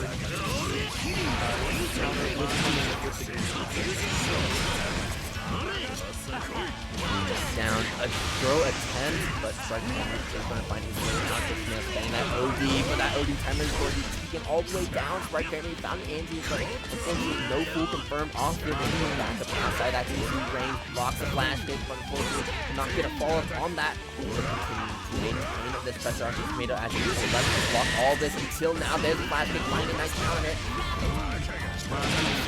That pressure tries to jump up in the air with an IVO head, but JustATomato was ready for that. Pop up the dominance! Spritecranberry, just the terrifying presence, breaking Tomato's ankles. Has to escape with the burst there.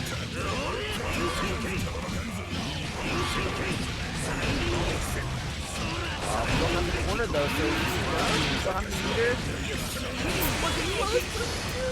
Got to the corner just in time, and JustATomato is going to finish his food and finish off the drink. Spritecranberry is going to be knocked out of the bracket as JustATomato stays alive for a little bit longer. Man, Spritecranberry really got his footing at the end there, but wasn't able to be a closer. Definitely not closing out. He's been retired for the season. He's going to come back in the winter, y'all. Do not worry, Spritecranberry will be back at another weekly. Is what I mean. JustATomato staying in the bracket. So is Garanex in Cam moving up, and Garanex dropping down from the winner's side. We lost to Killakob3s. So we're seeing Hazama versus Noel, which honestly I think is not that bad for Noel. I don't think there's a bad matchup. And the reason why I think that is because when you think of Hazama counters and the way you play against them, you think, oh, preemptive anti-airs. You know, Ragnar JC is a famous example. And Noel, like I said, has some of the best air normals. So contesting Hazama in the air is going to be really good. And another thing too is that we have access to a lot of building intangibles with those driving normals. So that's also going to be playing a factor when we find those gaps in Hazama's pressure. Garanex trying to prove you wrong, Salty, by putting no gaps in the pressure here. Hey, let me say, taking right now. I can say that the matchup is not that bad, but you know, if the players are really that good, the players are really that good. And so far, Garanex is really that good. As he's been tossing Panthers to the corner, going to cash out with the kill, and I believe that is going to kill too. Casual Garanex 5K, only taking chip damage, I believe, in that last round, so kind of showing the dominance that Garanex is putting out right now.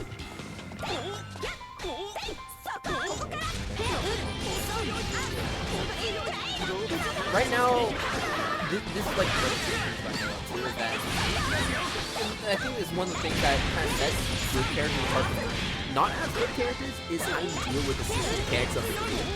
And I think Noel in particular, in a similar vein as like Contra, I would say, kind of loses the system mechanics, especially Barrier, where you get pushed out so much, and you know, you don't really have the tools like Hazama has, the flexibility to deal with the back and you're being pushed into the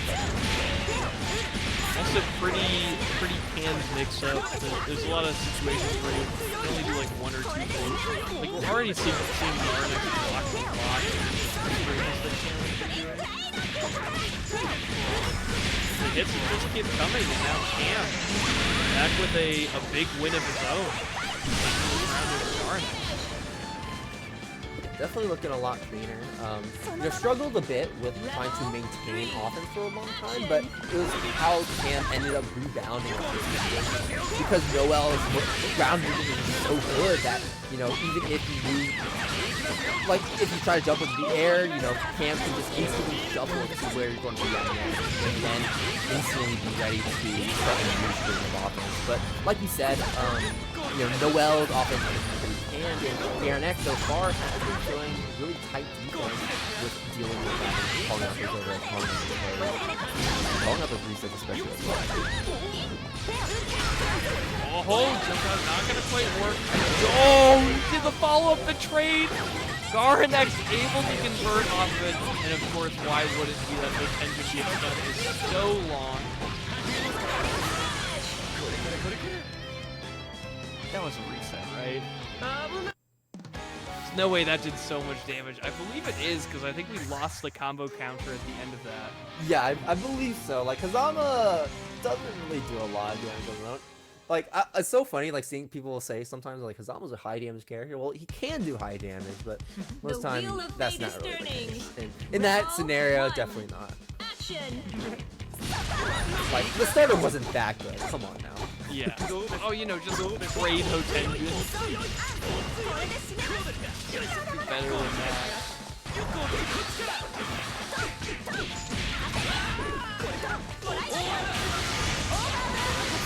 Odium on, taking to the EA.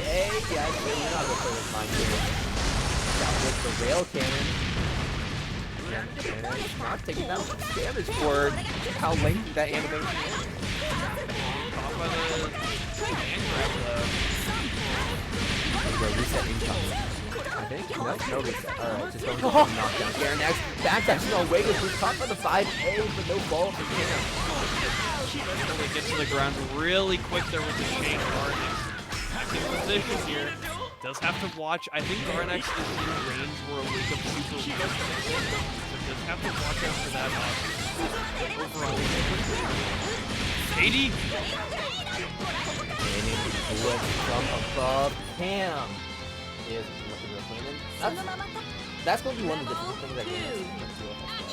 Really go for square resets when you allow Cam to get in there. We do have options like this. You're going to have to overhead, but no need to catch that on that. Whoa, huge start against the 4C, or start holding with a little spaced out, so can it continue?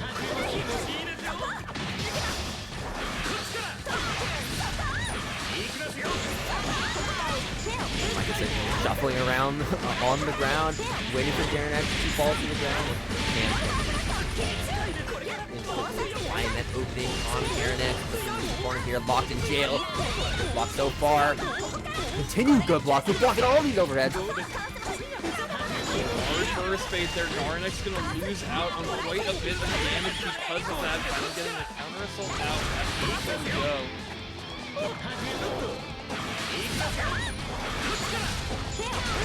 Players are dodging past each other with their mobility. Cam finds the hit.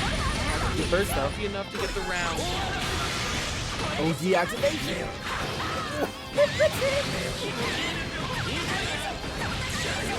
Perfect throw from Garanex.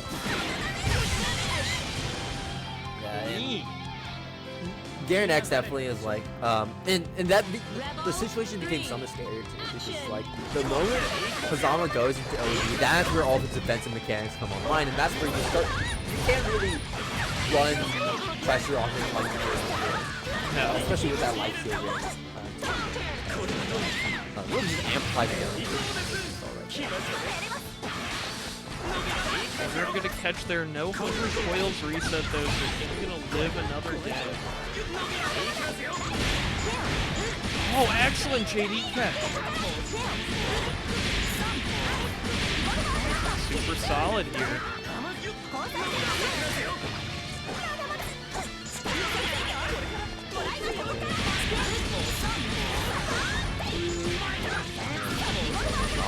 And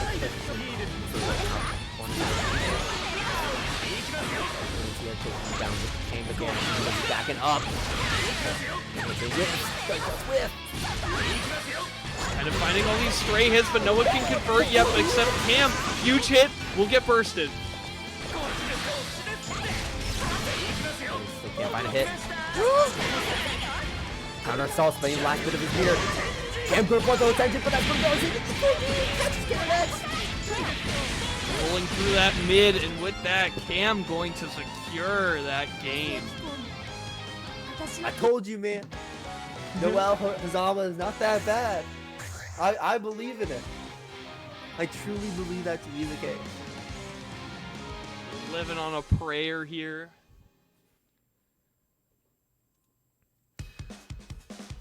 Final The game. wheel of fate is turning. One more game for Rebel these players. 1. Action. Yeah, immediately jump back. That's the classic. And Cam is like that small jump before, but not committing. Once again, Garanex off to a good start. Imagine to see Cam maintain the burst here with the U. Oh! Counter hit starter, yeah, you gotta burst that if you want to keep the round, but I think Cam will lose the round regardless. Garanex committing a lot of meter already to that counter hit, doing a ton of damage off of that, and now significant overdrive lead, and we're going into potentially the final round. That was definitely a massive commitment with that burst from Cam, and we saw how influential that burst is for Cam in all of these rounds. He needs it, really, especially now that he's stuck into the blender that Garanex is putting in, chopping him up, and Cam not able to get out until now, but gets caught by the Abari today. Regardless, Garanex here, blocks him out of any potential burst with the OD activation, straight to the attention in a DC for once again. That is going to be it. Garanex is going to close that one out with an incredibly dominant final round. I said super EA, you know what I meant. That's going to be a 2-1. Like, Cam took that second game so well, right? And Garanex is immediately saying like, nah, not today. Took that final. Yeah, Cam had to climb that mountain rock by rock, and then when Cam got to the top, Garanex just pushed him off. He just It kicked just, the took, rock a, back just down. took a second. Garanex moving further through the bracket, showing his stuff with the Azama to secure a spot in losers semi-finals. Please select your character. So now, Quetzalgoatl versus JustATomato. Whoever wins this one will meet Garanex in the losers semis, and then after that, it's gonna be winners finals, and grand finals. It goes off for the night. So we're about halfway here through top 8, and we'll be seeing who gets the final cut. Rebel 1. Action. Man, it's so unfortunate seeing JustATomato and Quetzalgoatl meeting like this. Yeah. Definitely have a lot of tournament history between these two. Oh! Would have been a massive starter there for JustATomato off that trade. Unlocking the sword, and kind of a similar idea with Bang. Maybe not to the same extent, but just pressuring JustATomato from full speed. Possibly fireballs, or try to stay behind the range of his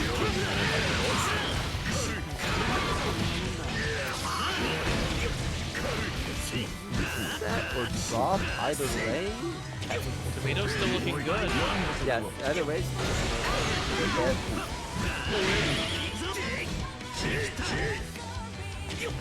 Oh, big whiff there. Tomato not able to whiff punish in time though.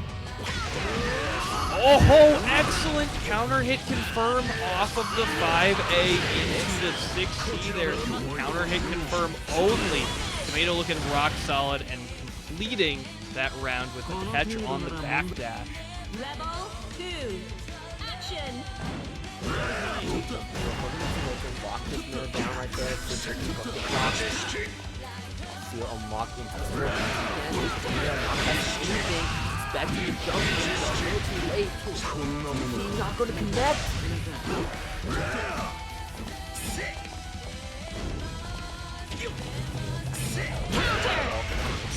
jump. JustATomato trying to get that ace here, but once again, too late in that trade. Cool, good IPs there from JustATomato. That active defense. Pretty helpful. And Tomato getting caught out. A DP for a DP there. Tomato, you saw that wait, was expecting the DP, which does eventually come. And now Quetzalgoatl really, really enjoying this first hit of 3C into cancel into sword. Gunshot, lock. JustATomato trying his best with these fireballs, but a little too slow. Too reactable as Quetzalgoatl so long. Despite that. Overhead.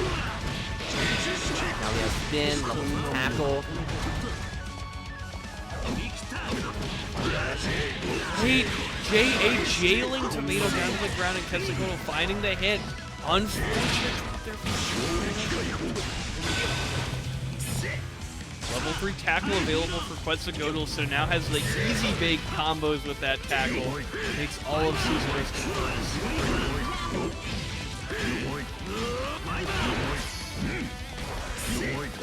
How are you going to get out is the question. Tries to press a button, but going to get counter hit. Tomato, a lot of momentum behind him. Has to deal with the DPRC. Quetzalgoatl not going to do it. Goes for the counter soul instead.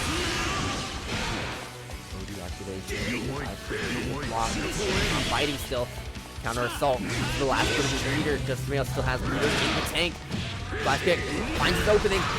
That's that enough. should be enough. He's a big boy. He's a big boy, so maybe not. Here we go.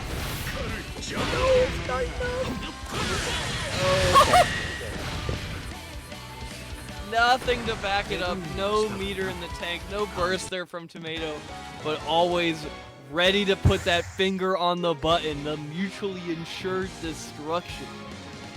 Stay unpredictable, baby. Oh my god. The wheel of fate is turning. Rebel 1. Action.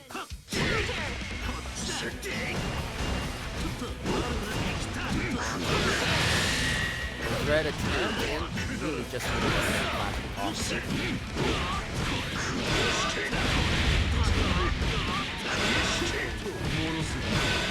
Okay.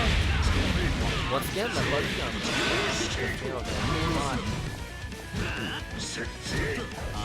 Working on a Susanoo round here, getting dragged into every single Fafnir baited. The B and the C. Quetzalgoatl clean with the barrier jump. Rebel 2. Action. Gonna drain Tomato of all his resources.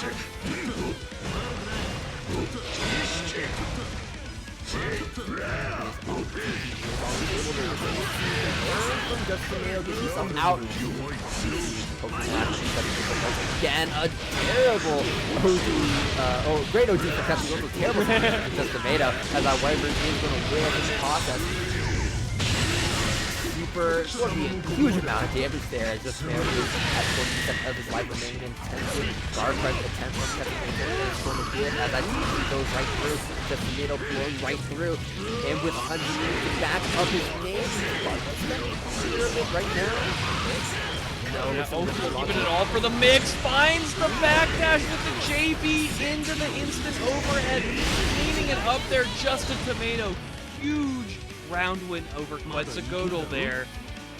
At this point, no reason not to use that there. And now, JustATomato.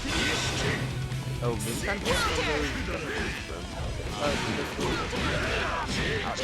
especially not with that. Not with that being there it is. Finally, Dark Crash going through. Not going to get flash kick this time.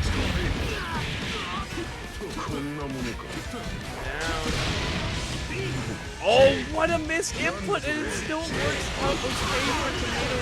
How awkward was that situation? Quetzalgoatl's got to feel nice about this life lead, chipping away at Tomato right now. Got the 50 meter out.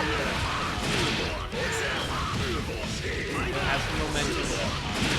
Could close this life lead very quickly. Tigran does a lot of damage. great blocks. And part of the reason why I think like Quetzalcoatl is going for some of these overheads, even if they're not hitting JustATomato, is just to break that charge with JustATomato, and Quetzalcoatl going to be finding that final hit to close that one out. But yeah, the idea is, I believe, just to continuously break the charge, so flash kick is not an option, and then we have to either stand block or fuzzy jump to get out of that situation. And you know, once you elect doing that, then Quetzalcoatl like buys himself more time to continue his pressure. I feel like it's JustATomato has gotten the staff of your block so much here. So has like this kind of like default, you know, like no full involve, only head involve anti-air that JustATomato's trying to use, and has to spend 50 meter on it because Quetzalcoatl just gets right here.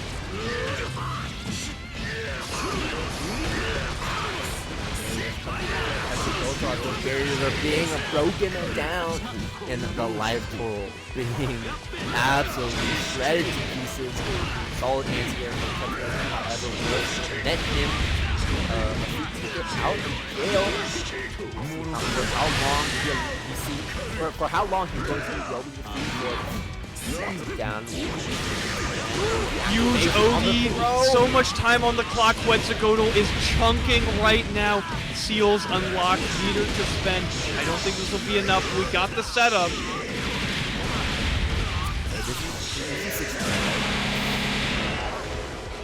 It's still not enough.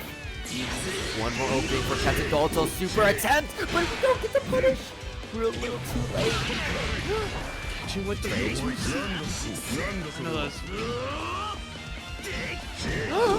a whiff! And this connects EA through even the second hit of 3C. It's not enough there for Quetzalcoatl using the invul of that EA to get through.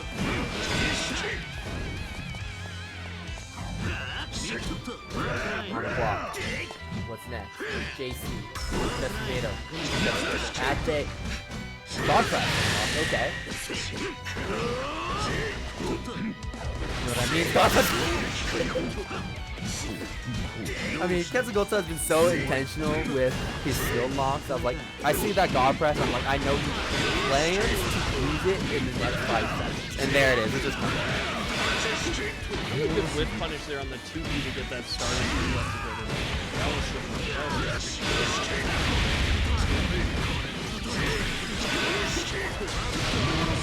Down mix up, blocks JustATomato.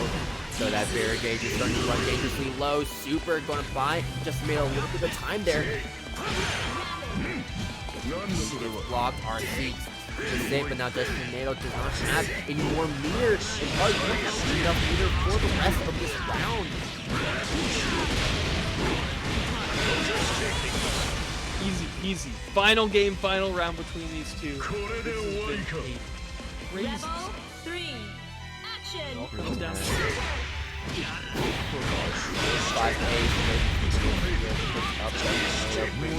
the wall. Now we have the unlock and probably one more, but first from JustATomato is going to throw a wrench in those hands. Blocks, and we're going to take back our turn.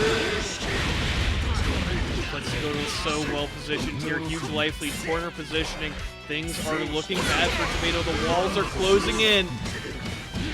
We got the firm grip on this round. We got the we got the brass knuckles of the spear with the tackle, the DP, the spin, the slide, and of course the orb as well. But Quetzalcoatl getting out.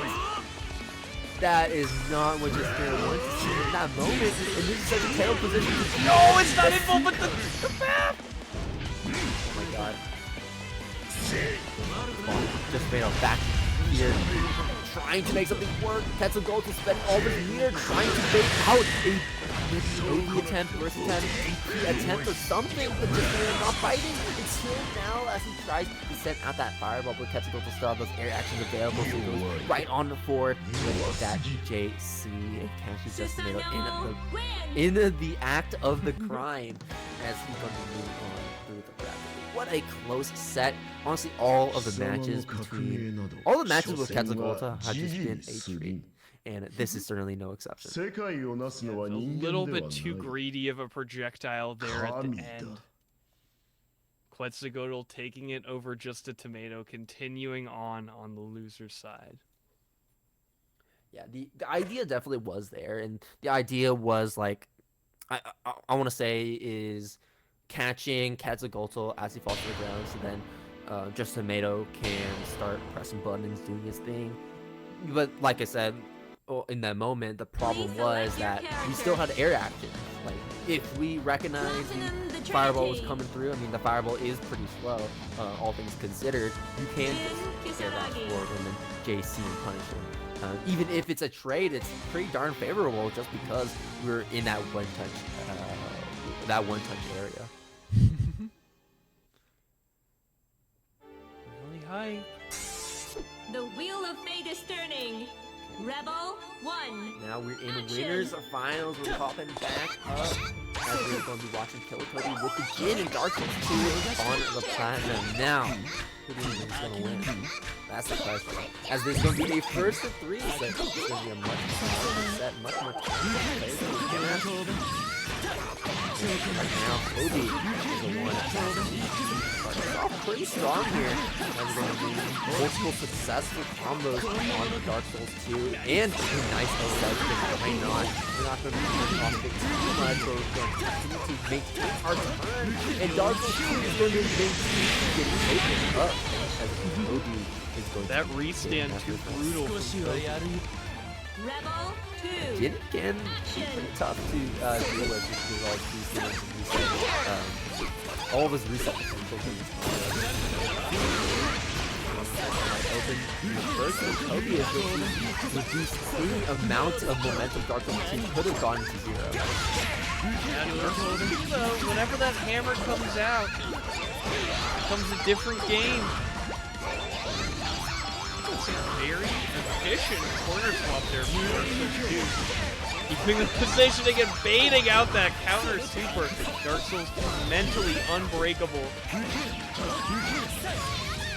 Really had some anti-air there from Kobe.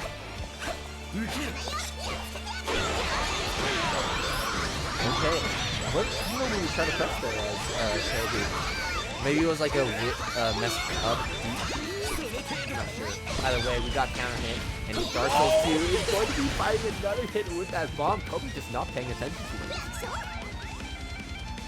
Yeah, that bomb not going away on block. Kobe getting cracked out by it for just trying to press 2A. Nice overhead with the present. Very smart there from Dark Souls 2. Back is pulling run hits. But Dark Souls 2 is looking to become a hit right now. He's looking to pop that way to get access to his bomb again. I've been putting in so much work in these previous rounds. DP from Kobe will get out. If one didn't work, do it another time. RC to get that combo. But RC DP from Kobe. There. It's so fortunate for Jin just how his DP keeps him on the ground. Something with like the DOA really makes it like less awkward compared to like Hazard or like Rock Rush. You have to like, you know, kind of like go down or JC trying to get We got bomb. We got the install. We got install fans. Oh wow, we're still able. We still have plenty of time to actually get that confirmed off that bomb explosion. Really nice stuff from Dark Souls 2. How do they know all of these? Ancient Philosopher frozen in a block of ice. Dark Souls 2 now has access to the enhanced hammer. Actually, no, not the enhanced hammer. But now we have a cat hammer. And that's going to be way more beneficial. Like, Dark Souls 2 is like, shoot, I don't want a regular hammer. I want a cat hammer.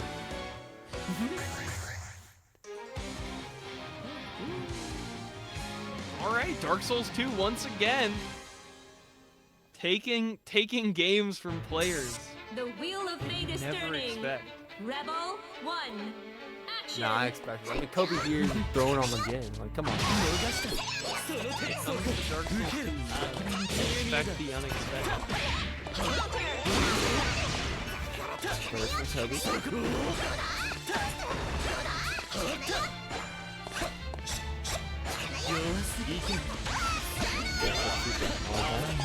Gets access to the bullets now, or the rockets. Side swap, sets up the rocket. Kobe not going to get hit by it. Actually going to be finding a small hit with the initial there. But not going to be able to get off with Dark Souls 2. Great tech. Oh, what a stoppage there. Huge answer to the no cancel 5D. And bait, so no RC available for Killakob3s because of that DP whipping. And because of that, Dark Souls 2, huge damage. Your cash out with the super, more than enough here. Dark Souls 2 just continuing this tear through Kobe. Rebel 2, action! Kobe getting access to first back right now. Team starting to next one off with some more research. The tank over the hammer inside of Dark Souls 2. But that cat is short and maybe if you're on defensive this entire time, especially against character as Jin in this moment, like right there, like cat hammer can be defensively, but not against Jin as a legendary.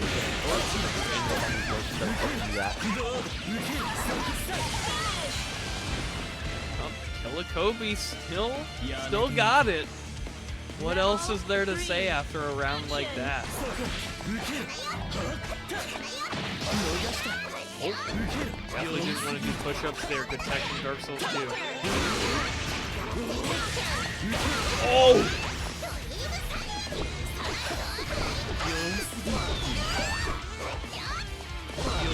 Bomb down. Wait, ice guard, but dude, you gotta remember where the bombs are, man. It's very easily able to jump cancel into them. I feel like, again, this dash momentum DP. It's so dangerous when Kobe's like right in your face after you block the DP. Bringing the cat hammer for the fans, sure, why not? We found an opening with it. Dark Souls 2 is going to be expending 2 of those fans for this combo to be able to set up the knockdown with another fan. Now we have one more remaining. The bubble is going to pressure Kobe from Dark Souls 2. Air stall! Perfectly. The next one, Air stall is going to be closing this game out as now we're sitting at a 2-0 Dark Souls 2 favor. The Jin will never be washed. Dark Souls 2 is crazy.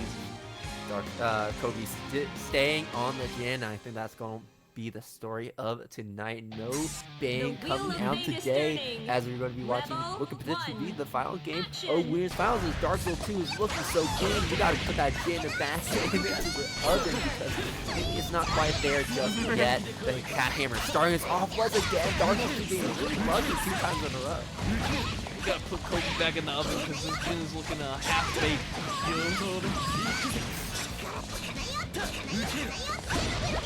Better pressure the Okay, the cat hammer actually not going to be smacked by the aim. He's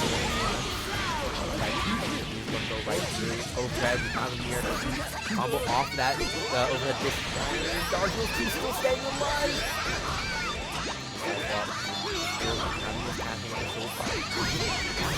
Yeah, could be anything to combo with that to get that knockdown. Here when we see the burst from Kobe. Maybe OD. I think OD is going to be more likely than Kobe because the combo won't be enough to kill. Jumps up into the bubbles to clear it. What we have, we got the enhanced bomb. Big bomb. To be exact. Now it's going to burst. Now the Dark Souls can spend some of the meter. Can't find that hit though with the super projectile and goes low. Dark Souls 2. Now 1 round away from grand finals. Yeah, I like the idea from Kobe to use that full screen punish. But unfortunately, it was like quicker recovery to actually reliably react.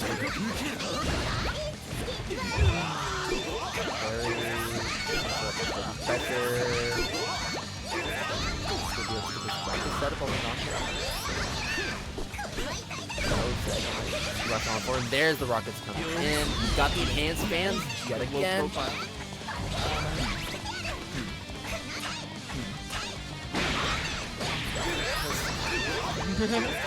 Smack him upside the head. Dark Souls 2. Probably gonna be using all these fans this time. No, actually saving one maybe for these. Nice hit again. First out from Kobe. Has to watch out for the overdrive here from Dark Souls 2. Can't overextend on this pressure. Finds the throw. Not looking for right now. Oh! Good tag Meter from to Dark spend! Souls 2. Dark And this Souls should 2. be enough. You have the Astro. Astro drop it this time, and that's going to be it. No Astro, just keeping a simple, not even a super. As Dark Souls 2 just wants to end it right here, right now. 3-0 winners finals. As Dark Souls 2 has secured a grand final spot for tonight.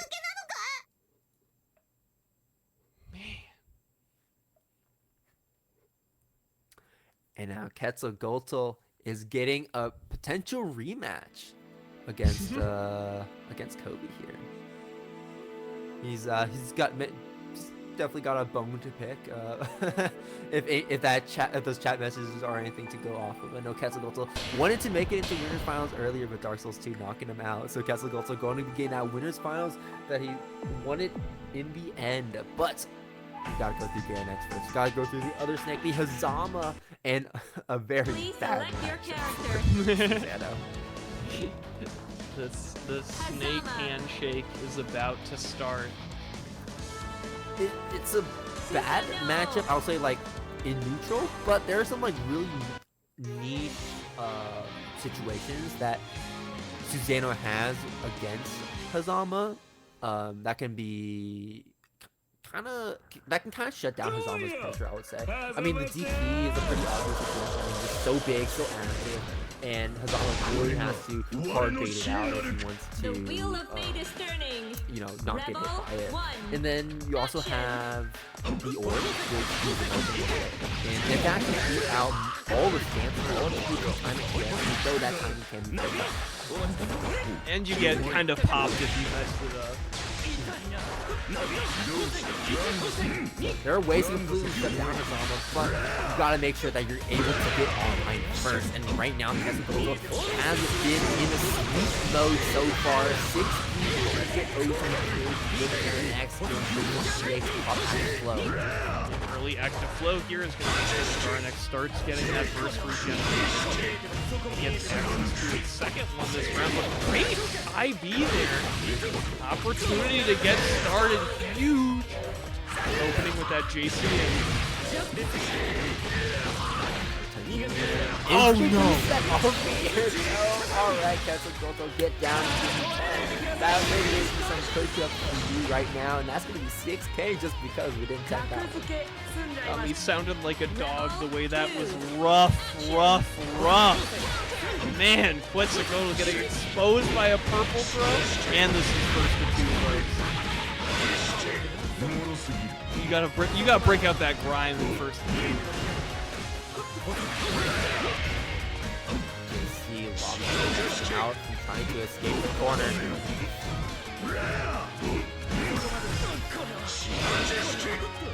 Great blocks for Garanex so far. Out, tight, counter hit, unlocks all the specials. You can kind of just do whatever at this point. If you're Quetzalcoatl, the player keep that pressure on the Garanex, and that barrier is running really low. No barrier. And Quetzalcoatl though going to not get support. Potentially and as well. Garanex maybe with the top OD soon, or dead to okay. Vile. The stare down. 3. The classic. Maybe that was the get back for the purple throw.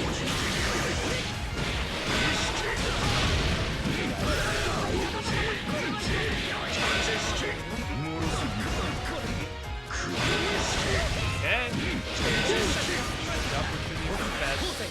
It's first out, but I feel like Pets has gotten good as well for the rest of the Yeah, and you know, even if you do get like a hit, you're going to be unlocking that slide. So yeah, I mean, at this point, that's the order is kind of set, but you really need to get out of this pressure first. And that's a great tag and the fights. The back dash. And with the meter to back this one up, OG gets the buff. No! You had super. Yeah. Oh my. Oh, we tried to get God press attempt with the last moments of OG.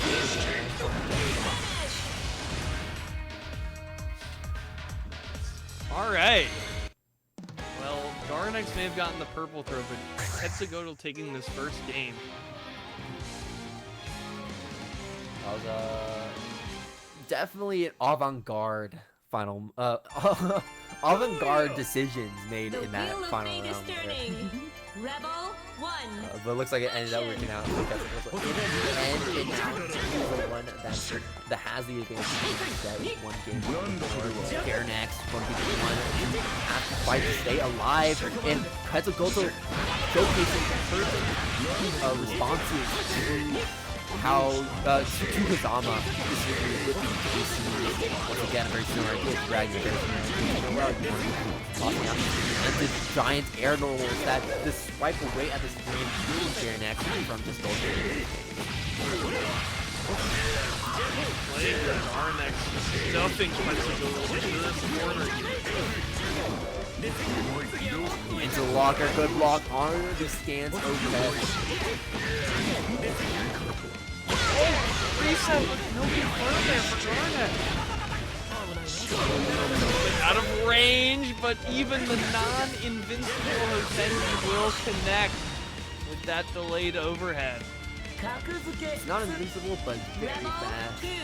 So you can kind of use it as a bit of a discount dollar for invincible super, right? And that's exactly what it is, especially if you know that it's going for an overhead. Yeah.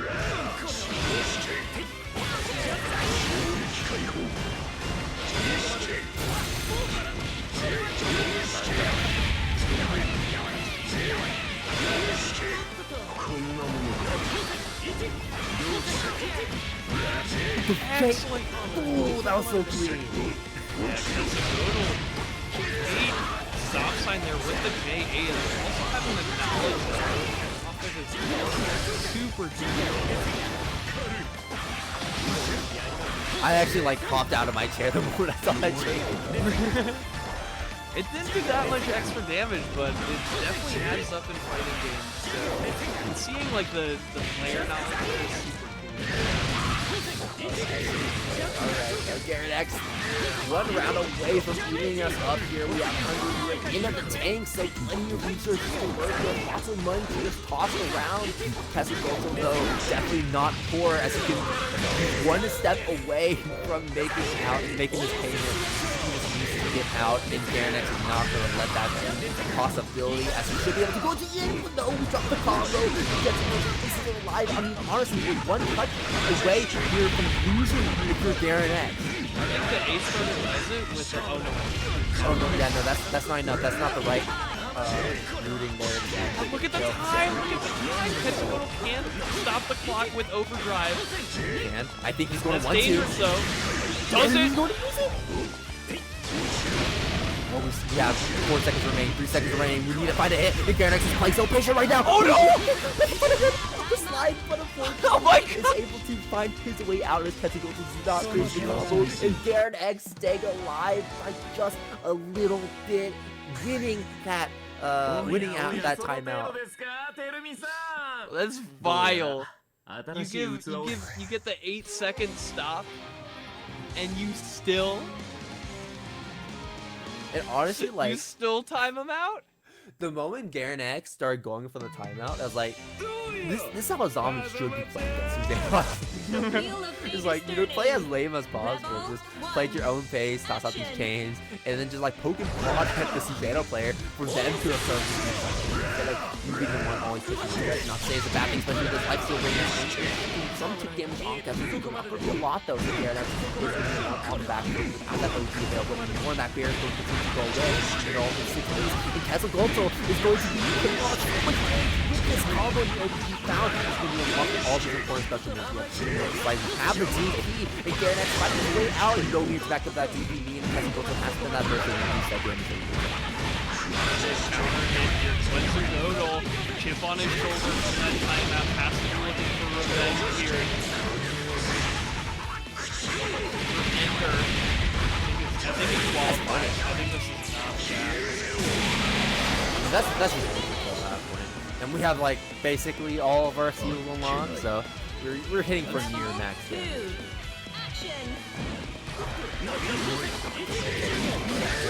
Again.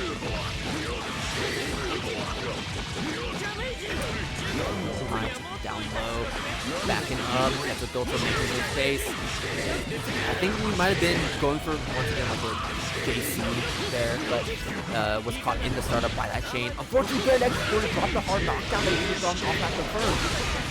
Quetzalgoatl is going to be able to get out.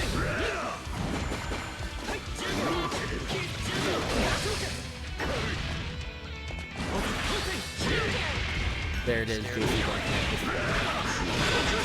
chase as well.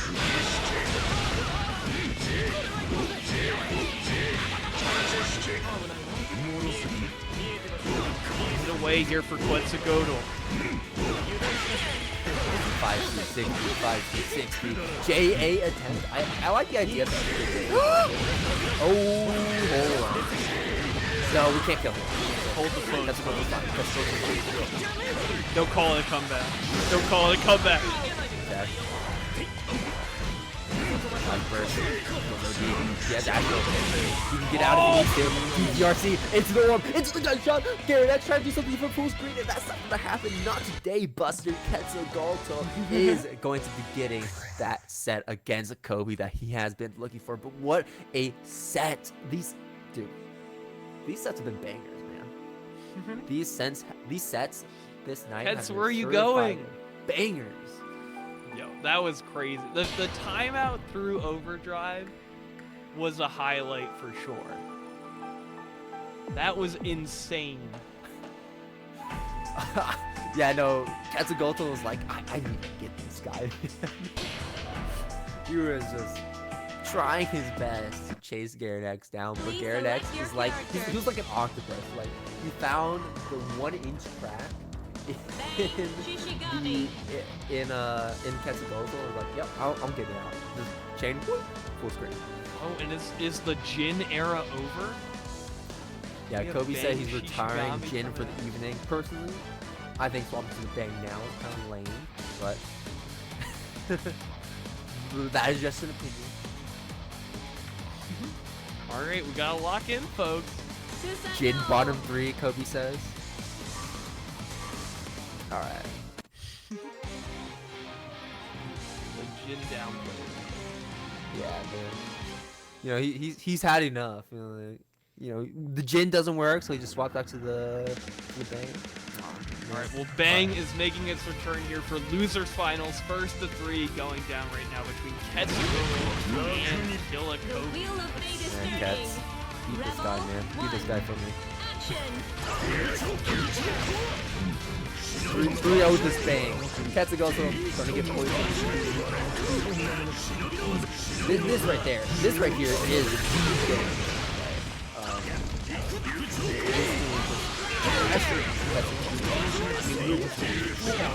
not care. We're gonna make some mistakes. And have knocked up Quetzalgoatl here in the corner. Umbrella set, locks him down, gets the mix. Quetzalgoatl blocking through all of that. It goes at critical health. Quetzalgoatl is out in that one touch area. But unfortunately, I go for a still lock on block.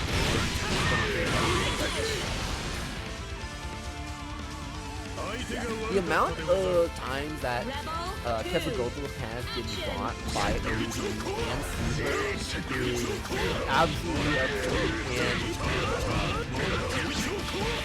this we need to maybe do more competition, maybe but at the same time, it's like lasers and then provide them more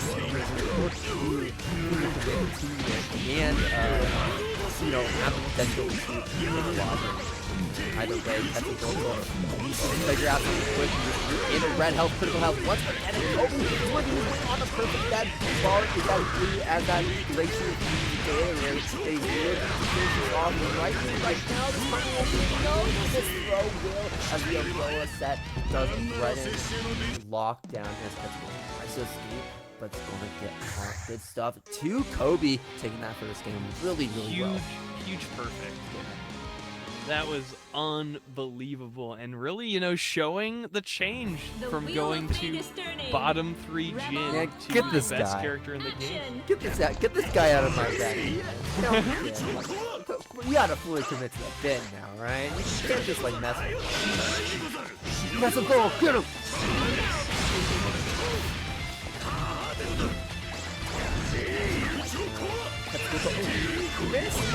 As last with spending very early in the round, and I think that might be like could not want to into a position where he really couldn't score, but now Quetzalcoatl has to take a step like, oh, you don't have burst, and now you're eating a little dangerous mix-up where Kobe has the recording, he has those nail and bells, he has the bumpers, he has all these options, you don't have burst. But as I say that, Quetzalcoatl does not need this person. He was doing all the games almost Quetzalcoatl couldn't do anything against that man driving.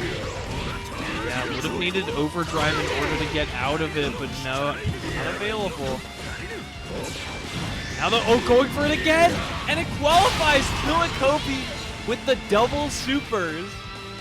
Catching Quetzalcoatl out. Yeah, we're seeing just so much of this. Quetzalcoatl is to be bothering and he makes the turn. I don't know if like he's becoming too predictable, but either way, like his opponents are predicting what he's going for. Consistency for going for options like fighting stuff. Maybe people will put too much of her hand in the pot, as Kobe is the one that is pushing mental forward this round that we saw. Might once again, the smoke screen overhead, huge there. Killakob3 just running through Quetzalcoatl.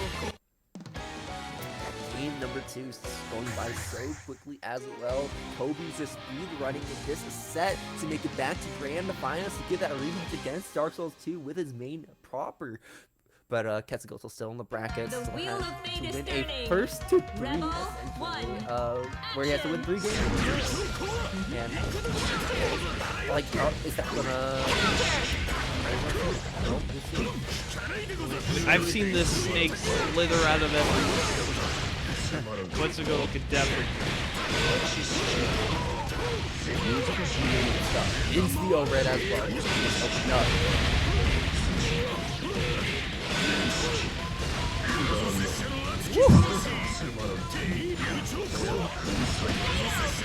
Nice! Fatal starter. Come back. Okay. Potentially start the comeback here for Quetzalcoatl. What if the league could be his first time against Kobe? Kobe has been on his hair, but that's the option. Ooh. What a trade there.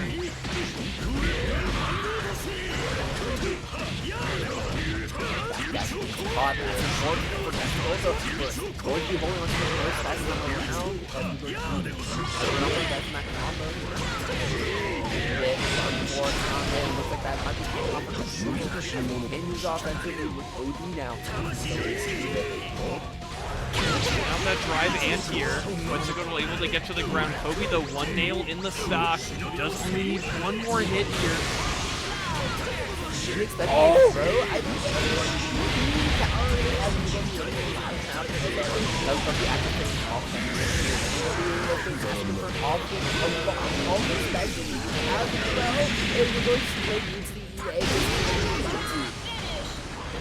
Yeah, Yeah, Quetzalgoatl was still in overdrive there, so able to do easily enough damage, and more importantly, because of that overdrive, was locking out Kobe's burst, stopping him from escaping that situation. Quetzalcoatl back in the game, baby. 1, 2, get it, get him, get him, Quetzalcoatl. I'm rooting for you right now. I hope this Kobe guy out of the bracket.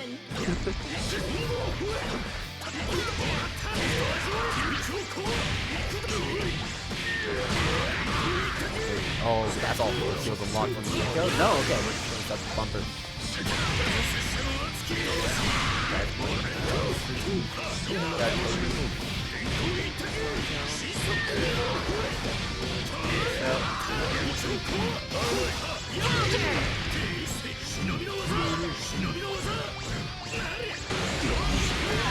Oh, finally breaking.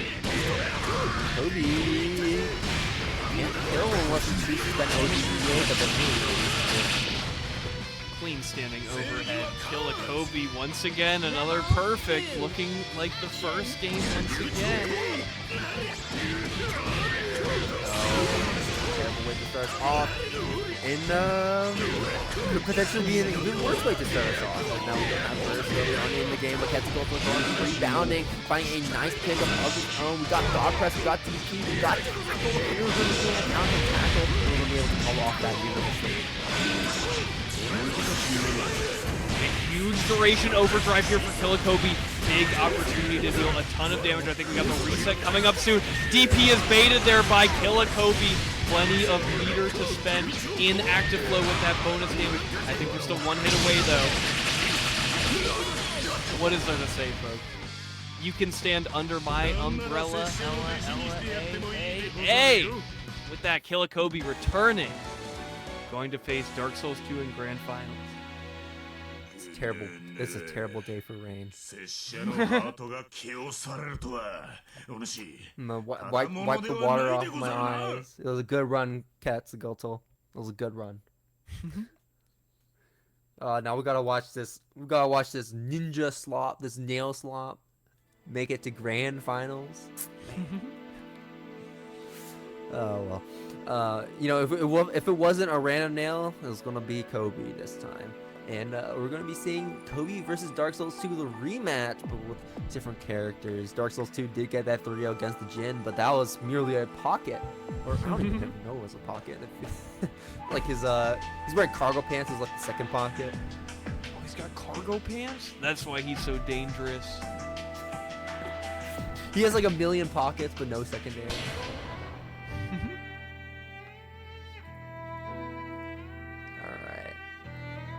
Bang versus Platinum. Going to be definitely a very different tempo compared to the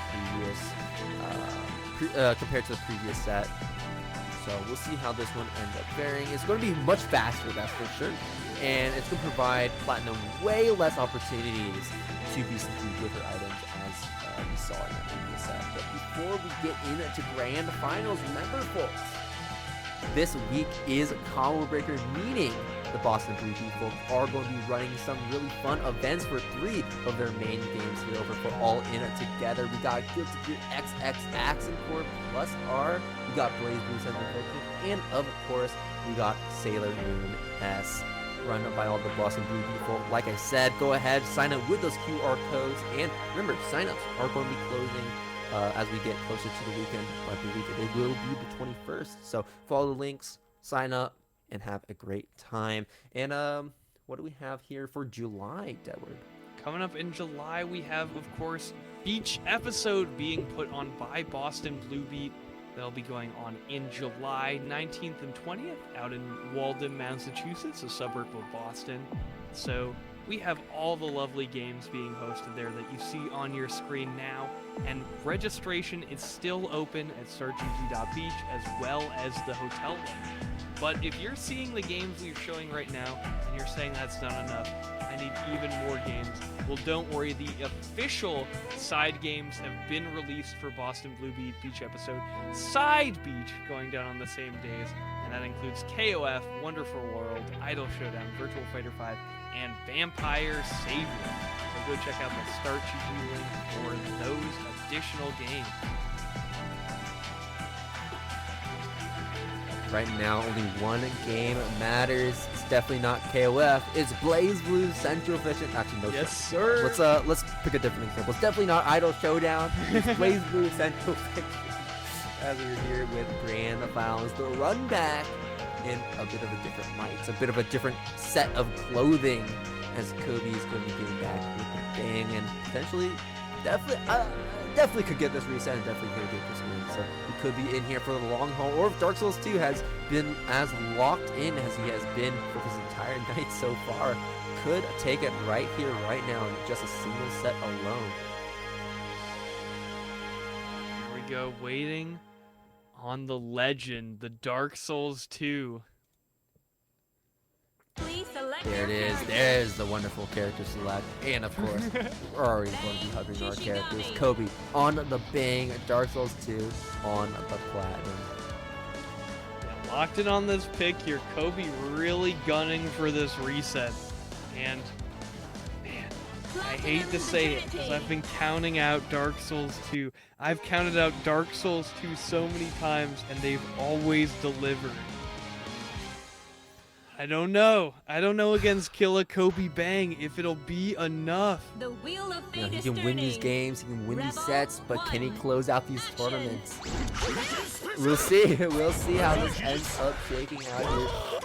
Kobe going to be very aggressive as per usual, tossing up all these nails to fill the screen. A bat attempt, but immediately Kobe countering the bat with a garbage of his own with the that explosion. And going to be getting a huge amount of damage as he applied that poison to Dark Souls 2. Definitely more than fortunate in that instance.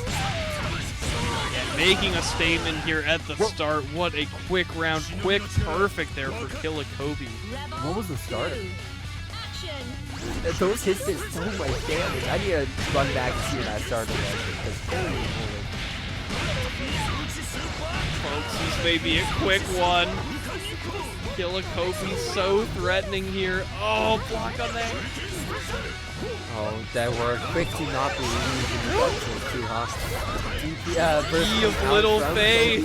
Going for that aggressive first. Dark Souls 2 locked in. Going to find his way out, but immediately gets caught back here in this combo. Kobe air dashing back to retain this offense. Dark Souls 2 couldn't, like, just trying to run back, trying to raise his face. Kobe is like, nah, I'm not going to give you any personal space. He's going to act like a stingy loser. That's Dark Souls 2 trying to do something.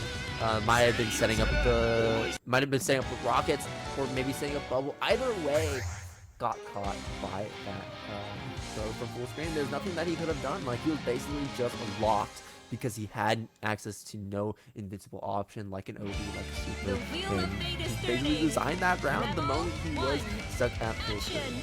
Action. Okay, it feels like Dark Souls 2 has barely even done 1,000 damage. Okay, finally, we're closing the gap. Doing something.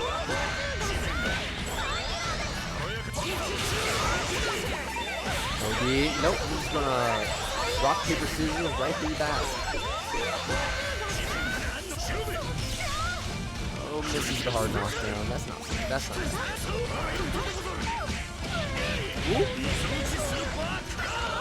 Once again, Killakob3s keeping the pressure on. Overhead whiff though, and Dark Souls 2 slithering out and already on the offensive. Take this frying pan to the head. Dark Souls 2. Deadward, ye of little faith, I say. There's a round. Always, Dark Souls 2 always steps up for the challenge. Rebel 2. Action. How do they do it? Parry. Smacked by a Dark Souls 2. Pulling out these tricks out of his bag to stop the momentum that Kobe has. OD. He's gonna rock through this right through that once again. Blocks the nail. OD activation. Wow, hit him. Really surprised that that worked. That's 6 feet from Bang. It's really really low recovery though.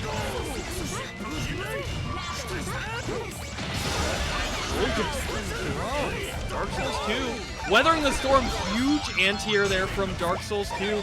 Putting Kobe in the corner here. Huge advantage right now. No meter, no burst here for Kobe. Has to watch some of the drives. Checking with the throw will connect. Dark Souls 2. Falling at the finish line. This is a disaster for Dark Souls 2. Don't have any meter anymore. These rockets aren't going to be helping in the defensive situation. He's got to make a little throw. He's flying no connection. He calls that AD. And that is going to be the round. Dark Souls 2 is deciding the potential. As Kobe is going to be stealing that round away. A highway robbery. Rebel 3. Yeah, that overhead overdrive activation landed like just as Dark Souls 2 burst came back, so wasn't able to escape it.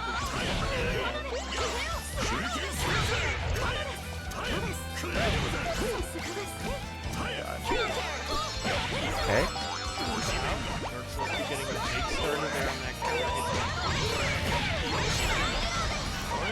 Back, baby. Hip check.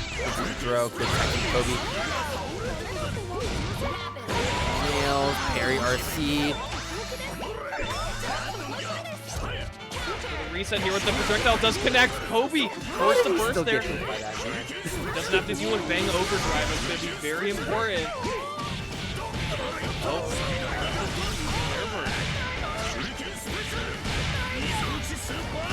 Oh no, Dark Souls 2, don't choke again, don't choke again, don't choke again!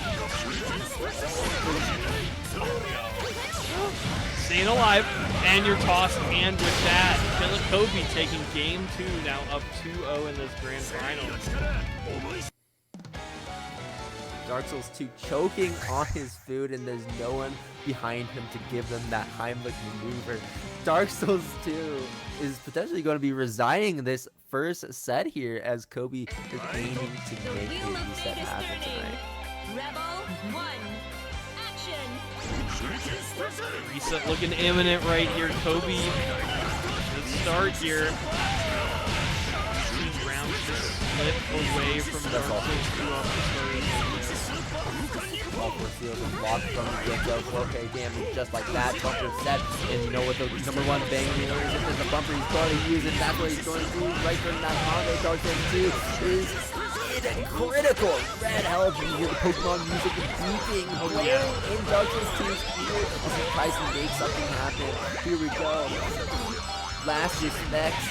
Dark Souls 2 going to be getting a really big surprisingly so. Dark Souls 2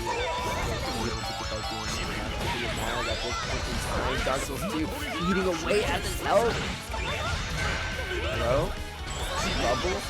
Conversion? Kobe's done that first. Probably not. Enough.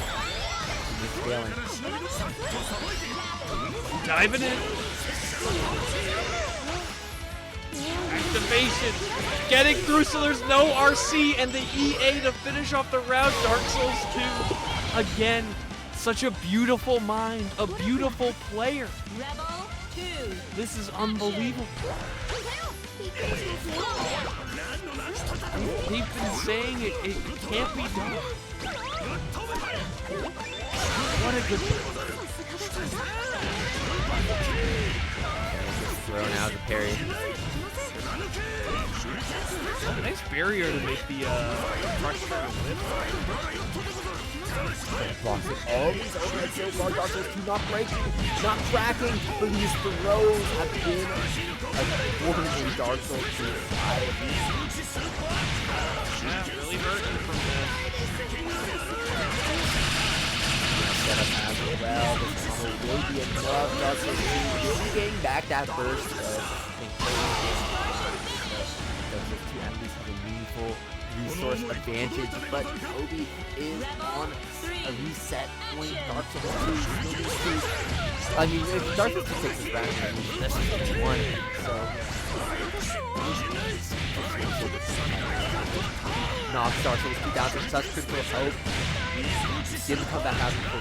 We've seen the comeback happen before. We gotta believe.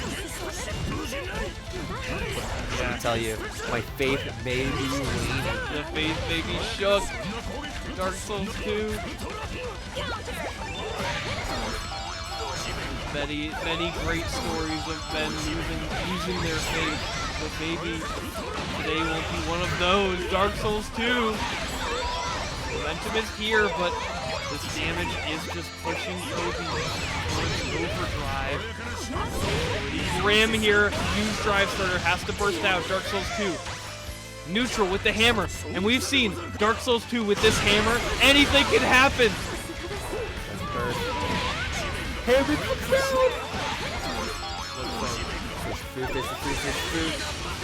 50% of commentary is just pattern recognition. And you gotta notice, every time Dark Souls 2 has the enhanced hammer, it's GG. That's shake my hand. Shake my hammer. He's playing like he's the 13. He's playing like he's the 8-year-old who just figured out Kirby's down, jump down. We just float to the top of the screen, just down, do snack. Good time. That's how it feels.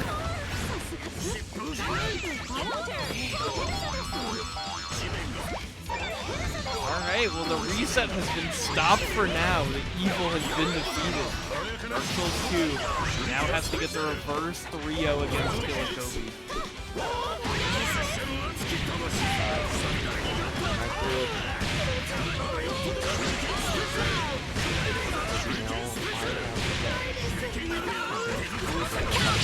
We got the evil dual fires. Ella chasing Dark Souls 2 as he tries to escape the corner. Big counter assault bait there. Heads up from Kobe. Now once again a round away from reset.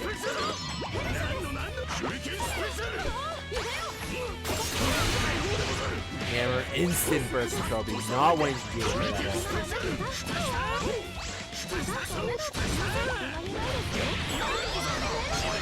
Parry great from Dark Souls 2.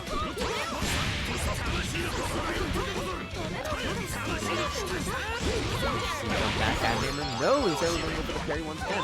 And I think that might be why Dark Souls 2 has been eating so many throws. Because you know, a lot of these throws that Kobe is getting on him are good counter. I think a lot of the Dark Souls 2 is going for a lot of these throws during Kobe's stuff. And definitely benefited because the amount of times he's gotten out of these sequences and the parry is definitely especially this round as he is just swatting Kobe away like a fly with those with those fans. Yeah. The keep out has been really good. Keep starter here. Opportunity. Just want to get reset. Oh my gosh! This is cute. I feel like we're seeing the birth of a legend. Oh my! Just tossing out, like emptying his pockets in front of Kobe's face. Like, no, you're not gonna go anywhere with this LBB. I don't want to jinx it. How could I not? The birth of a legend here. Dark Souls 2. It's big. Here once again, but a devastating anti-air here from Kobe. Big opportunity, has to get through the overdrive now. Killakob3s with an overdrive of his own. Definitely start fighting back with the second. Gosh. Cat hammer, boom, catching Kobe off guard. 2-2. Dark Souls 2 maybe will get that 3 games in a row. The wheel of fate is turning. Unreal. Rebel 1, action!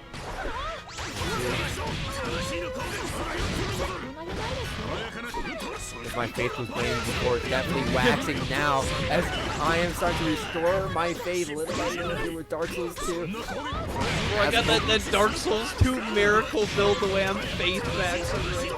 Oh no, no! I said too much. We worship at the altars of false idols. Oh no!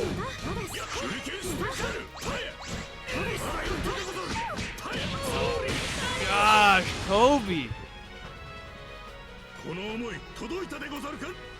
Rebel 2. Doing work as per usual. Dark Souls 2 put on the ropes here.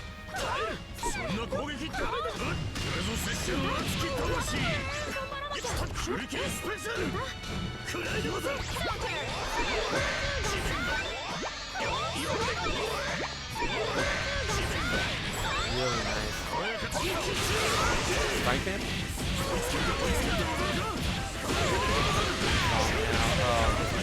You gotta reset that combo as well. So dicey here, but not out just yet. Has the burst at least. Oh, got herself going the wrong way. And yeah, easy burst that made there for Killakob3s. Down to the wire, but do finally get the reset there for Kobe. 2-2, all that for a drop of blood.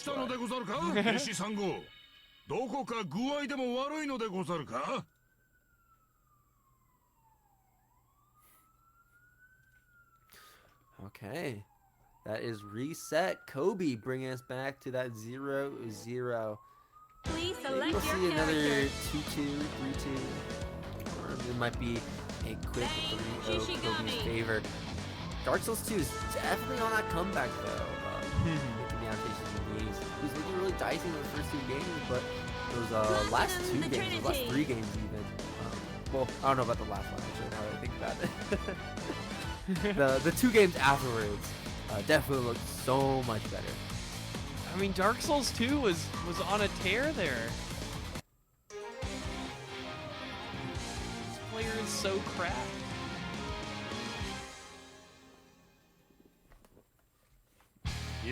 The Alright, wheel let's of see if fate is turning. he still Rebel stays cracked, one. or if we're gonna start seeing some cracks on his defenses. Definitely want to be as bulletproof as possible.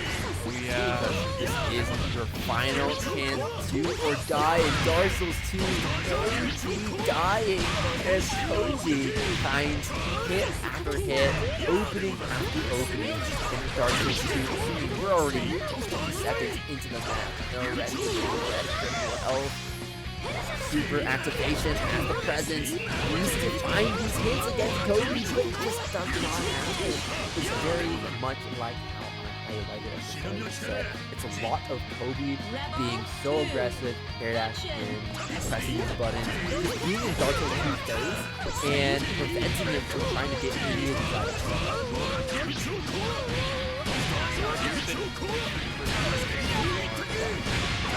Especially when the cards are not in your favor. I mean, you know, starting out with the mid, it's not going to work unless you can find a way to push Kobe to do his game, or you find a way to find an opening on him. Which, honestly, look at this pressure. This is just really good. With the fire and now there's options that he is looking for, and with that Kobe is going to be perfect. I believe should be enough damage. Yeah, pulling ahead on the game count right now. Killakob3s. Another perfect under the belt. Really need to start seeing that late pre-reset set from Dark Souls 2.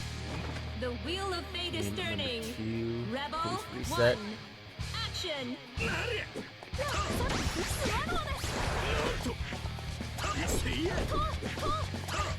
Swing in there, Dark Souls 2. Using some major ground control. Yeah, exactly what Bang likes to do, right? Yeah, definitely never in the air.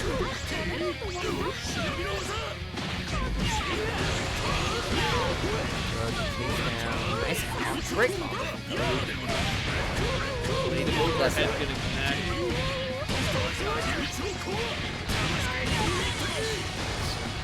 Just keeps on going. Second perfect in a row there. Rebel 2. I mean, that first game was essentially perfect.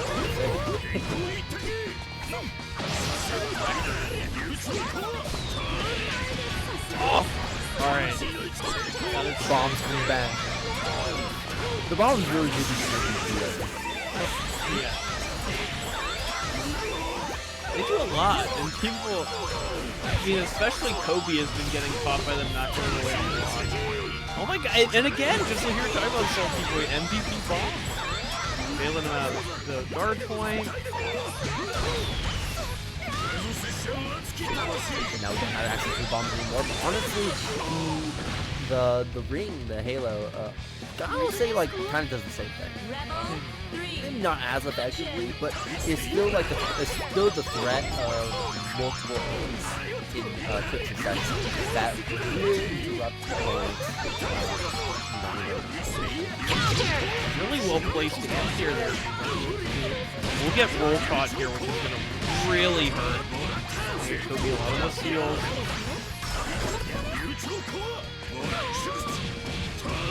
Nice bounce. It's like a puzzle game combo.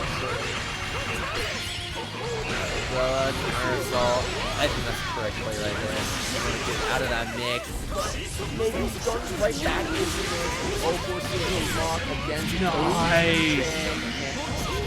Well, I like the idea of the EA from Dark Souls 2. I mean, the amount of flexibility you have as Kobe is just absolutely fun. Oh, he's unstoppable. The world is definitely Kobe's oyster. It's like it's like you're he's playing a single player game at this point. The moment he gets that OD that OD online, he's playing open world game, open world fighting game. Rebel 1. Action. All right, one more game to go for Kobe, looking very similar to that reset. Let's take it, Dark Souls. All right, looks like we're back here. Kobe was off the controller for a second, but now he's back. Huh? Oh. Get him. What's going on? His Xbox, Typing? his Xbox controller got smacked. Is Kobe experiencing a tornado? His sticks, his analog sticks, are just falling off the controller. Kobe's gonna be playing the rest of Grand Final on the keyboard right now. He's gotta like attach his index finger into the analog stick to use it.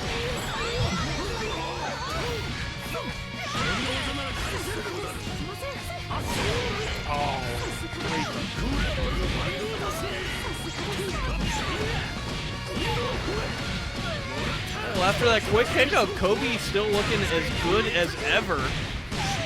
He's taking in Dark Souls 2. No honor, no sportsmanship. Should have gotten him. But now look where you are. I feel like with any other player, I'd be 100% with you, Soul People. There's no honor in combat, but I feel like Dark Souls is this like special soul that like has to be protected from like the evilness. Yeah, walk him to the corner. Let's go for a little stroll.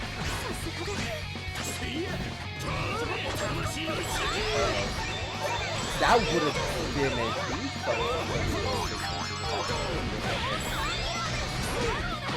not a slide head, not in the.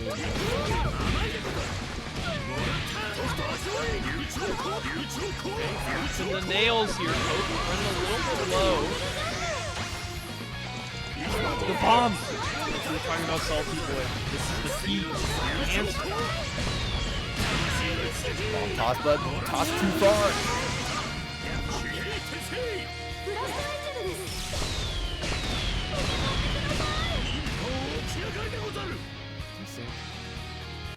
Well, it looks like the game. Oh my gosh. Alright. This is very unfortunate at the 11th hour. That's one way to go out. Who won? Everyone's still in the room. Maybe. Oh no. They're still playing. Oh no. Alright, folks. Alright, folks. Guys, don't we love BlazBlue Central Fiction as a game? Fellas. Yeah, I think Kobe won right there. They both left. Alright. Well, an unfortunate end, but that doesn't mean that the rest of this set, this tournament, didn't happen. It was fantastic tonight. Of course, we gotta call out that set. It's just everyone that Dark Souls did. Quetzalgoatl versus Dark Souls 2, I think, is still the best set of the night. That was incredible. If you feel bad, go watch that back, because that'll make up for an unfortunate. Yeah, but hopefully you all enjoyed the stream tonight. Lots of great games, and definitely going to be a lot of more great games later this week. Next week, remember, once again, tune into Combo Breaker. I can't say that enough. Tune into Combo Breaker. Watch some BBB Central Fiction. You know, may not be a main game, but a lot of the strongest players are still coming out. Whether it's for BlazBlue as a main game, whether it's for like Free Fire as a main game, they're gonna be there and they're gonna be playing BlazBlue. So make sure to tune in.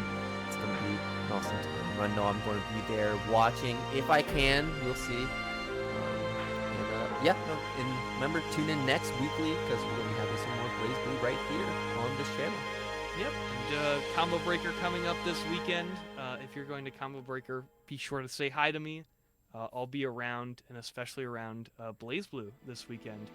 And BlazBlue, I think, is all running on Sunday, and top 4 for that will be streamed at 5:30 Central Time. And you know, tell me if y'all got the inside scoop on some Magic the Gathering cubes. I'm gonna like show up at your doorstep and force you to play with me. Well, I hope this BlazBlue has been a great start to your week, folks. Have a great Tuesday tomorrow. Peace out. Have a great one.